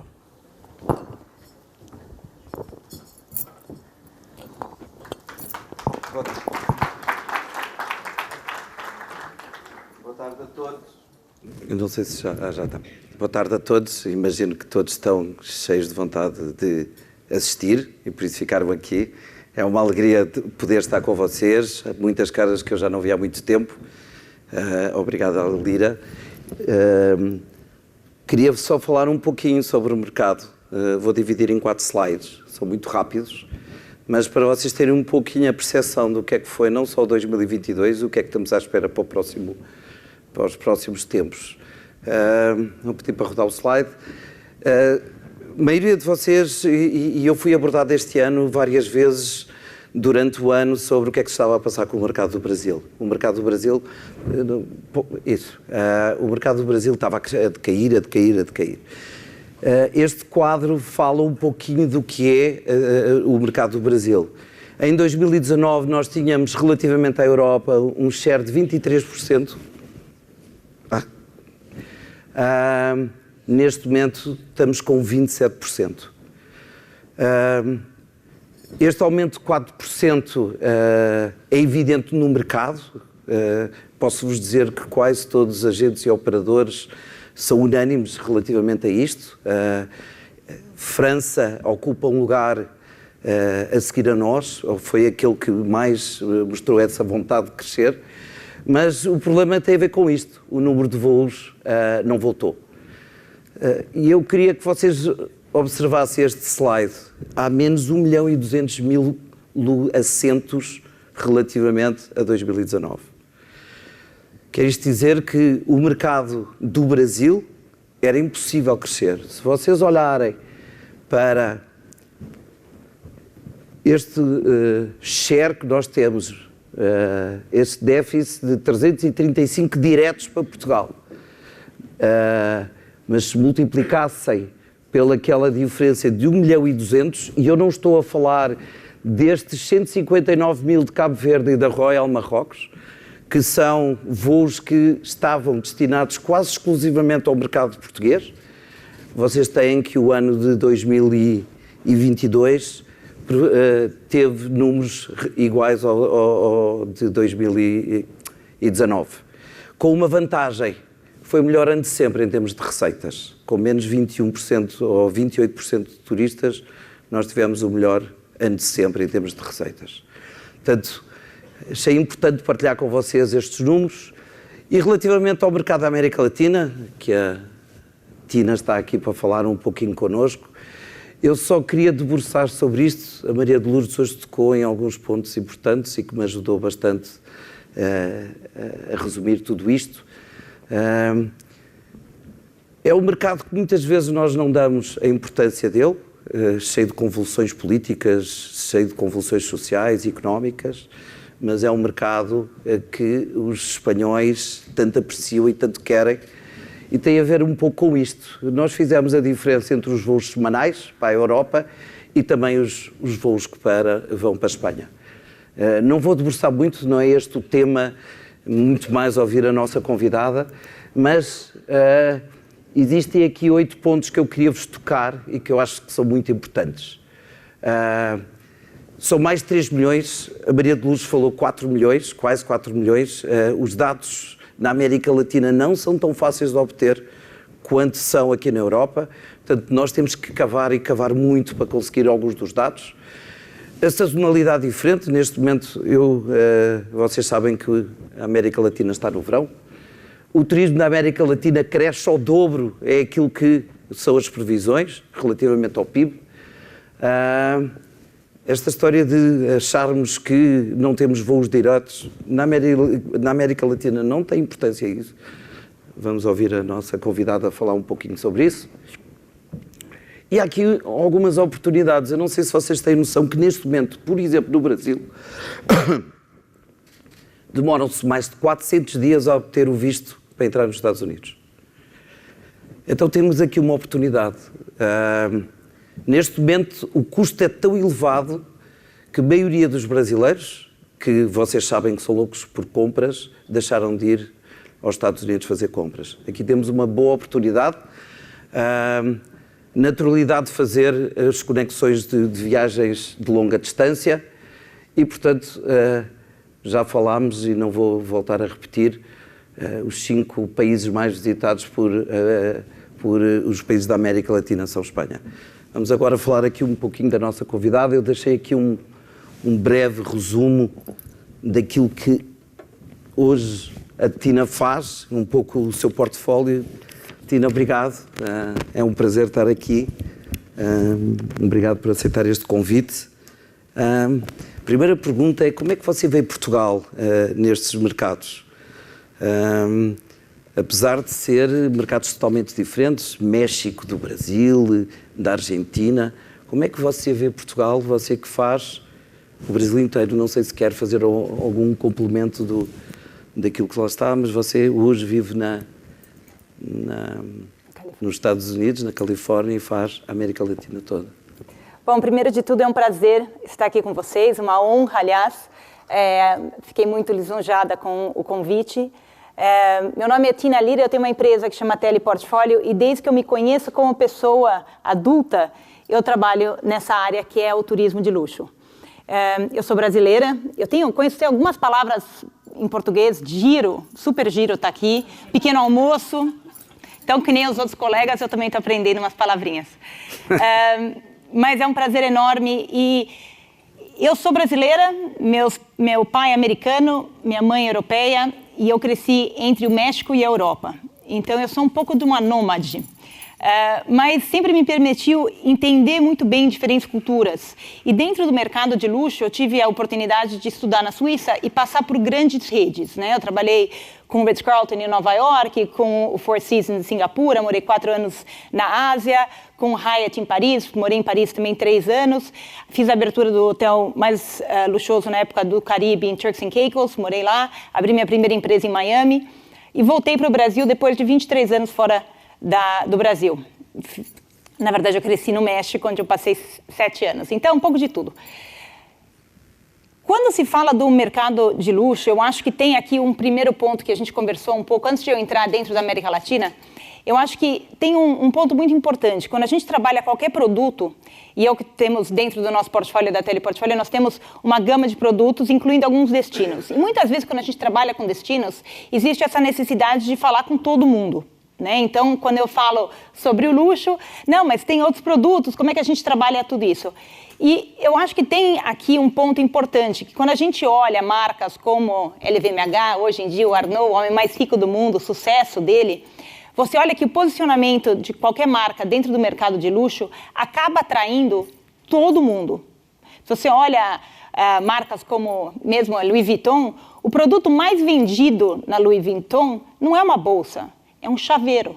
Por que o chaveiro? Porque a vontade, o cliente aspiracional que se atrai com essa vontade de consumir, consome muito mais do que a pessoa que está comprando a bolsa. Tudo bem que aí o profit margin é um pouco diferente, mas mesmo assim, eu acho que mostra a importância desse posicionamento, que é um tema que eu conheço bem, é o que eu venho trabalhando a minha vida inteira. Quando a gente olha o potencial de Portugal, pré-pandemia eu tive a oportunidade, eu vinha 9 vezes por ano. Eu acho que a TAP fez um trabalho maravilhoso com essa promoção, que você podia ir para qualquer lugar parando em Portugal, e eu usufruí ao máximo, sempre achando uma desculpa para vir para Portugal. A América Latina é muito diferente um do outro. Acho que o Brasil, somos primos, né? O Brasil tem um relacionamento muito forte, cultural, com Portugal. Então, é um relacionamento que ultrapassa barreiras. Pode não ter voo, continuamos vindo. Pode ter Covid, a gente acha um jeito, né? Compramos casas, fazemos qualquer coisa. Então, essa ligação de cultura, de idioma, de vontade, de conexão, de emoção, é algo que é muito importante a gente considerar. E isso é muito claro em relação ao Brasil, porque tem um investimento a longo prazo, né? Um relacionamento muito longo. Quando a gente olha o resto da América Latina, eu acho que esse mesmo relacionamento, essa mesma vontade, né, essa ligação, existe com a Espanha, muito claramente, como nosso colega apresentou. Mas essa ligação é muito próxima, né? Somos vizinhos aqui da Espanha. Então, eu acho que existe um potencial absurdo. Por quê? Porque quando você tem essa conexão de cultura, ela ultrapassa barreiras. Então, pode acontecer qualquer coisa com o mercado, eles vão continuar vindo. Então, quando a gente olha, vamos olhar então a América Latina. Nós temos o Brasil, que não precisa falar, eu sempre falo, uma das grandes diferenças de Portugal nos últimos tempos é essa inovação. Eu acho que o Portugal nunca esteve num posicionamento tão forte para alavancar a América Latina inteira. Eu estava conversando com o Luiz no almoço, o que aconteceu com a história de Portugal nos últimos 10 anos em relação à inovação, virou um destino moderno. Ele era, eu vou falar de minha história própria, eu lembrava, alguém falava de Portugal, eu falava, nossa, é antigo, né? É igreja, é pesado. Ele tinha uma coisa muito tradicional.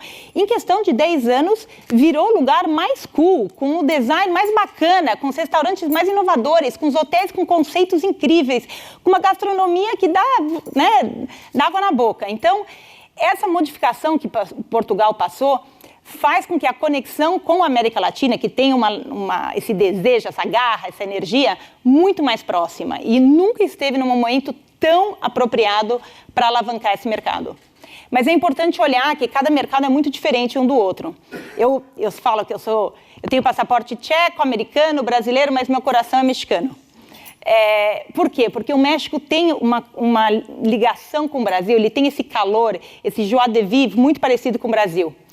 E um potencial enorme, né? A gente olhando, falar a verdade é que o México pertence à América do Norte, mas culturalmente ele pertence à América Latina. Então a gente sempre está todo mundo disputando o México um pouco.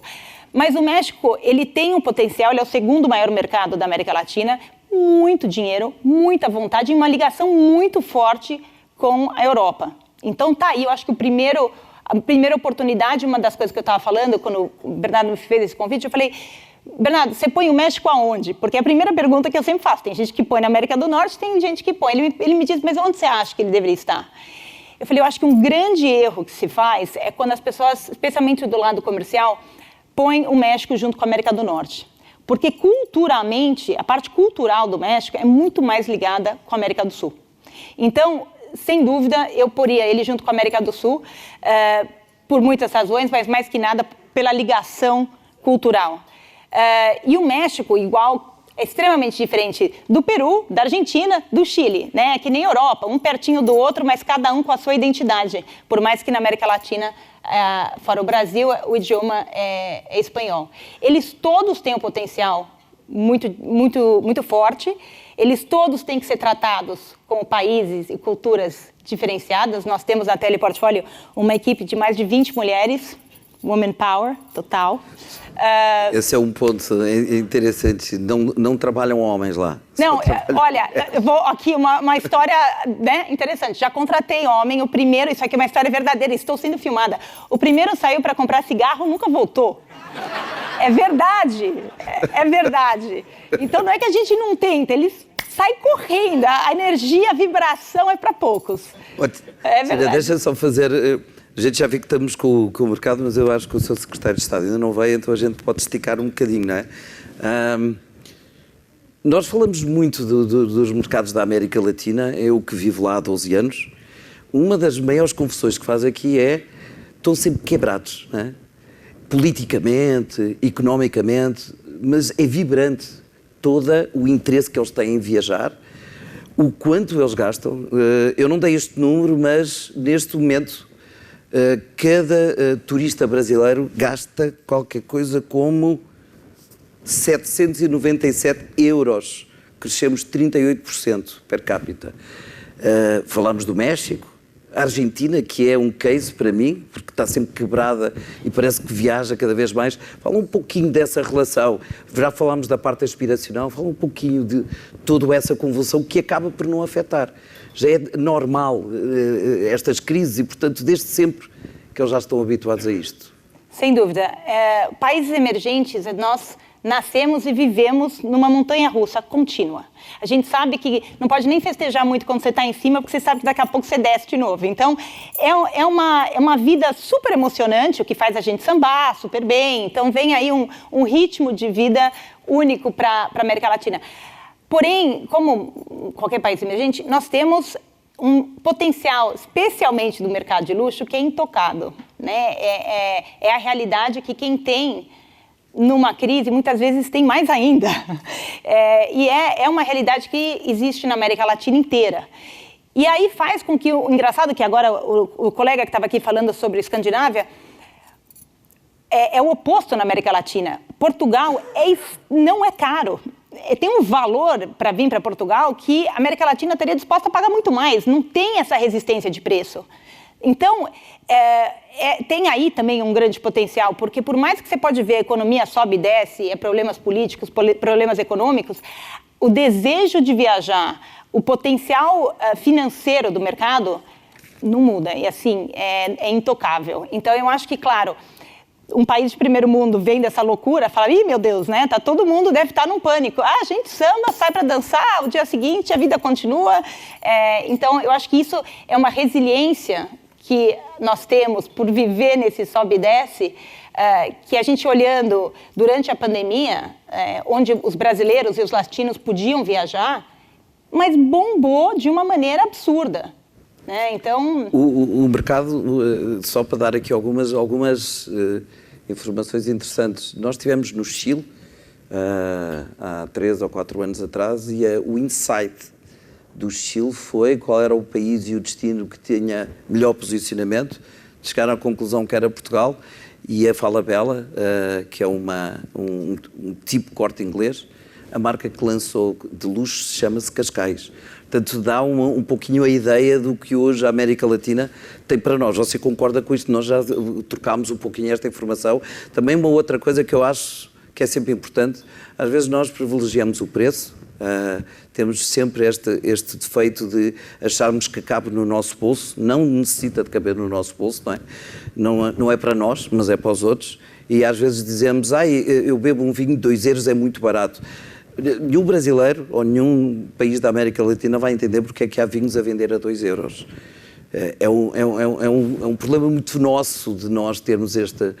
Fala um pouquinho de qual é o potencial e que países você considera que são, já falámos do México, claramente, que você acha que são interessantes para nós trabalharmos e também já tocou nesse assunto, em termos de posicionamento. Nós devemos seguir por cima, não por baixo. Sem dúvida. Quando você começa por cima, você ganha todo mundo. No momento que você começa por baixo, você já perdeu o pessoal de cima e isso não tem volta. Quando você olha a América Latina, vamos olhar então a América do Sul mesmo, entre os países, tirando Brasil e México, Chile, Colômbia, Peru e Argentina são 90% do mercado. Então, muitas vezes, quando você fala da América Latina, você fala, nossa, mas tem muito mercado, não dá tempo, Entre esses 4 países, você tem 90% do mercado da América do Sul. Então, já, claramente, o Peru é o menor de todos. Então, claramente, você consegue fazer uma ação focada. Nós temos escritório na Argentina, no Chile, obviamente no Brasil, no México. Então, é um mercado que tem uma penetração relativamente fácil, né? Nós conhecemos bem o mercado. E é engraçado, quando a gente fala de Portugal, minha equipe esteve, na verdade, fazendo um roadshow na América do Sul semana passada, com um parceiro nosso de Portugal, e é muito interessante. A Argentina tem um conhecimento um pouco raso, mas tem um conhecimento de Portugal. Já quando você passa para o Chile, é praticamente nulo. Eu acho que vocês têm aí uma oportunidade gigante, porque o conhecimento é muito pequeno, muito raso. Então, Argentina depois, né? Brasil, México, próximo seria Argentina, Colômbia e Chile estão olhando o potencial aí, mas com potencial porque o conhecimento é pequeno, eu acho que a presença ainda deixa a desejar, tem muito crescimento aí. Então, eu acho que com um esforço relativamente pequeno, dentro desses 4 países da América do Sul, o retorno seria gigante. Bom, o seu secretário de Estado já chegou, a gente agora precisa, é a última pergunta que eu vou fazer e tem muito a ver com aquilo que você já faz. Eu não sou tão credível para falar do Brasil porque tenho sempre interesses, eu trabalho lá, mas você faz um trabalho extraordinário relativamente ao TL Portfólio com o piquenique e também já falámos às vezes de como é que nós deveríamos vir, se você tivesse a oportunidade de fazer uma ação, se eu te convidasse para fazer, o que é que você proporia para fazer? De que forma é que nós poderíamos dar essa primeira entrada no mercado da América Latina? O que é que você proporia? Vou falar um pouquinho, alguns de vocês já conhecem o piquenique. O piquenique eu lancei há 8 anos atrás, junto à feira LTM, que é a maior feira da América Latina, que fica em São Paulo, perto do Parque Ibirapuera.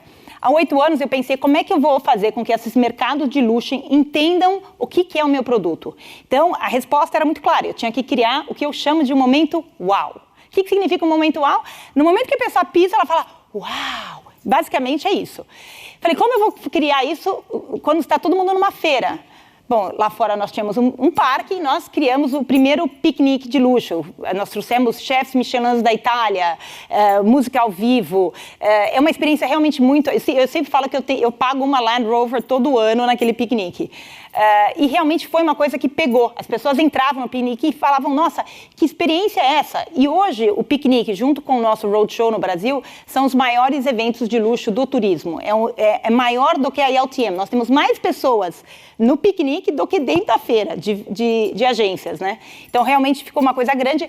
Essa mesma experiência a gente replicou na América do Sul e no México. Então, hoje também, nas duas áreas, nós temos os maiores eventos do mercado de luxo. O que eu recomendo? Eu acho que existe aqui um potencial de trazer a América do Sul, América Latina, porque eu incluiria México nisso, para vivenciar o que é de especial em Portugal. E do mesmo modo que eu fiz no piquenique a receita do Wow Moment, Portugal transborda de Wow Moments. Assim, o difícil vai ser escolher qual, né? Então, acho que tem muita experiência. Eu acho que dentro de vocês chamaram de reverse, eu acho, nos Estados Unidos. Eu acho que existe um potencial de trazer a América Latina, de mostrar o que o Portugal tem de melhor.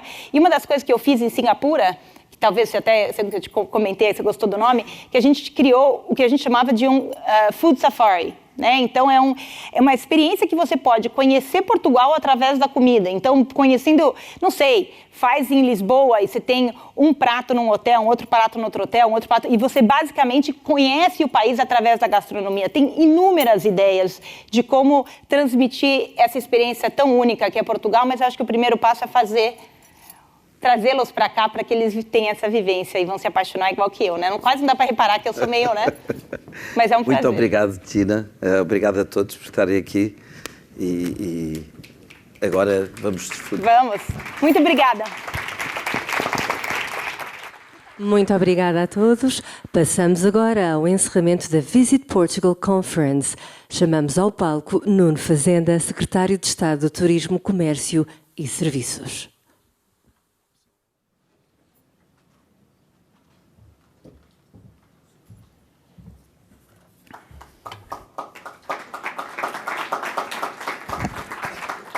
Ora, muito boa tarde a todos. Quero começar por saudar, na pessoa do Luís Araújo, Presidente do Turismo Portugal, toda a equipa do Turismo Portugal pela organização desta conferência e saudar esta iniciativa porque nos põe também a pensar naquilo que são as perspectivas do futuro, pensar o futuro e pensar o futuro também com quem estuda e por quem está também no terreno. Tivemos aqui delegados dos nossos mercados internacionais que estão próximos das empresas, estão próximos da procura e com isso também termos aquilo que é o título da conferência, Global Tourism Insights, para nós crescermos e crescermos melhor em termos de turismo. E por isso uma palavra de agradecimento a todos os oradores e a todos os participantes aqui hoje nesta conferência. E eu tenho apenas 3 breves pontos para dar conta nesta intervenção de encerramento. Um primeiro ponto tem que ver com aquilo que são as mudanças que estão e que vão marcar o nosso futuro coletivo e o futuro também do turismo. E uma primeira mudança macro diz respeito àquilo que são o fenómeno das alterações climáticas. É a maior ameaça coletiva que se coloca a todos nós. E essa é uma ameaça presente, que está no topo da agenda das Nações Unidas e que tem um impacto fortíssimo também na área do turismo. E aqui são várias as áreas onde isso impacta. No domínio da energia, que vai marcar o futuro e que está a marcar, aliás, o presente na atualidade. No domínio da água. Aliás, Portugal nos últimos 6 anos teve 5 anos de seca severa extrema e esse é um desafio global, quer do ponto de vista humano, mas também para as atividades económicas e agrícolas, porque também se coloca outro desafio que diz respeito à alimentação. Energia, água e alimentação. Isso diz respeito às alterações climáticas. Mas também relativamente aos oceanos e à biodiversidade, à erosão costeira. São tudo fenómenos globais que têm um impacto na nossa vida coletiva e também no turismo. Uma segunda dimensão diz respeito à transformação digital, que é aquilo que marca o futuro e que aqui foi também dito logo da parte da manhã, a dimensão digital, que tem impacto nas mais diversas áreas, desde a telemedicina, à área da inteligência artificial, à gestão dos fluxos, àquilo que tem que ver também com a gestão de dados. E no domínio do turismo, aquilo que são as reservas que são feitas online, aquilo que são as escolhas dos consumidores, dos turistas, que recorrem onde tudo se passa online. Numa conferência que tive na semana passada, dizia um estudo que em cada 10 turistas, 9 reservas são feitas online. Enfim, aquilo que marca o futuro vai ser também a transformação digital. Uma terceira dimensão diz respeito às alterações do padrão do consumidor. Hoje, conforme aqui foi dito também, temos um turista, um consumidor mais sustentável, com mais preocupações ambientais, com mais consciência das questões de justiça social, é mais informado porque tem acesso a mais informação também, ao contrário do que acontecia há 10, 15 anos atrás, e por isso mesmo é também mais exigente, é mais independente nas suas opções e procura também autenticidade, contacto com as nossas culturas, conforme foi dito na primeira intervenção pela Mónica, quando falava na dimensão da autenticidade, do genuíno, do contacto com aquilo que é a cultura das próprias destinos turísticos. E, portanto, diria que temos 3 grandes fenómenos aqui que vão influenciar e impactar o turismo. As alterações climáticas, a transformação digital e as mudanças do comportamento do consumidor. E como é que Portugal se tem posicionado nestas 3 dimensões que são essenciais? Em primeiro lugar, Portugal tem estado na liderança da ação climática. Portugal, hoje, para ficarmos também com esta noção, cerca de 60% da eletricidade produzida em Portugal tem origem nas energias renováveis. E antecipamos, aliás, as metas neste âmbito. Em 2026, serão 80% que serão as energias renováveis a partir da eletricidade, a partir das energias renováveis. Isto parece algo que está distante. Mas isto não só tem a ver com a nossa sustentabilidade, mas também tem a ver com a sustentabilidade das empresas, porque tem a ver com custos energéticos e com o nosso posicionamento de Portugal enquanto destino turístico como um destino sustentável. E é por isso mesmo que Portugal também foi o primeiro a assumir o roteiro para a neutralidade carbónica. E por isso mesmo também a Comissão Europeia considera que Portugal é dos países que está mais bem posicionado para alcançar as metas climáticas a que nos propusemos. E isso é muito importante também para o posicionamento de Portugal enquanto destino turístico sustentável. O segundo domínio, eu falava da transição digital. É uma das grandes prioridades do PRR. Temos apoios muito significativos para a digitalização das empresas, para a digitalização dos destinos e para as qualificações no domínio da transição digital. E, em terceiro lugar, o comportamento do consumidor e, se quisermos, a dimensão do turismo. Ora bem, Portugal tem vindo a ser considerado dos melhores destinos turísticos do mundo e dos mais competitivos, nomeadamente pelo Fórum Económico Mundial. Tem tido um desempenho notável ao nível do crescimento turístico e crescendo sempre em valor, mais do que em quantidade de dormidas. Nos últimos 10 anos, com exceção dos 2 anos da pandemia, crescemos sempre a 2 dígitos no que diz respeito a receitas e em 2022 superámos os recordes de 2019. E isso deve-se às empresas, deve-se às instituições, mas também a políticas públicas que favoreceram esse crescimento. Mas sim, queremos liderar o turismo do futuro. E o liderar o turismo do futuro, voltamos às tais macro-tendências. Liderar o turismo do futuro é um turismo mais sustentável, mais inclusivo, um país aberto ao mundo, um turismo mais tecnológico e um turismo mais coeso, onde o turismo acontece ao longo de todo o país e ao longo de todo o território. E é por isso que estamos a agir e queremos agir em 3 grandes áreas. No território, onde nós temos que valorizar e continuar a preservar a nossa paisagem, as nossas serras, os nossos lagos, que são condição base para a sustentabilidade do turismo.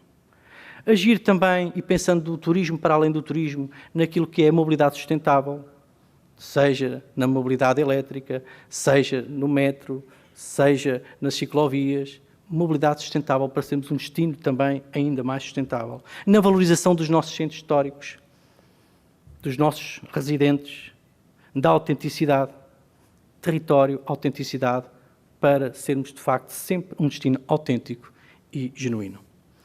Uma segunda área para agir é nas empresas e nos trabalhadores.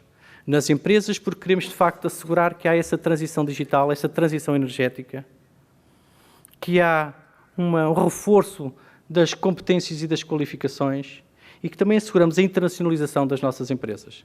E é por isso mesmo que nós vamos ter ainda durante o mês de março e início de abril um programa para reforçar a internacionalização das nossas empresas. Sim, queremos internacionalizar o destino, mas também queremos internacionalizar as nossas empresas. E é por isso que chamo a terceira área da atuação.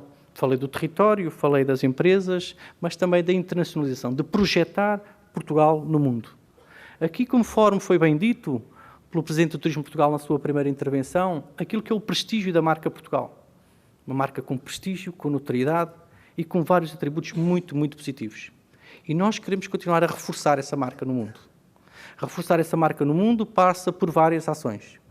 Desde logo a estratégia que o Turismo de Portugal tem feito ao nível da promoção turística externa, pelo reforço das nossas marcas regionais, do reforço dos nossos atributos e também do reforço daquilo que são os nossos pontas de lança fortes que temos no mundo, nomeadamente através das nossas delegações. Sim, as nossas delegações são nossos embaixadores do turismo, que fazem um trabalho notável e de grande profissionalismo, não só na promoção de Portugal em termos turísticos, mas também no estudo e no acompanhamento da procura turística. E foi isso que nós fizemos hoje aqui durante o dia, ou melhor, que muitos fizeram aqui hoje durante o dia neste debate, nesta apresentação, de debater mercados estratégicos, tendências e procura. Porque sim, nós só conseguimos avançar com conhecimento e com conhecimento de quem está no terreno. E é por isso mesmo que termino por aqui, novamente agradecendo e saudando o trabalho também, não só do Turismo de Portugal, mas na sua extensão do Turismo de Portugal lá fora, que é um trabalho muito importante das nossas delegações, porque nos dão os inputs daquilo que está a passar, são o nosso radar no mundo, para também nós afinarmos e ainda mais e melhor a nossa estratégia de promoção turística.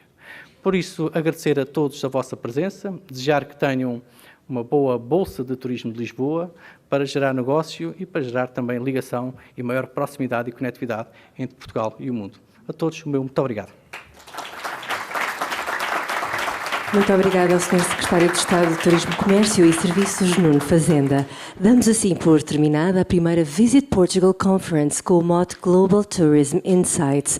Agradecemos a todos os oradores e participantes pela partilha e contributos relevantes para a internacionalização das empresas turísticas e para reforçar o posicionamento de Portugal como um dos destinos turísticos mais competitivos e sustentáveis do mundo. Um excelente ano turístico e até ao próximo ano.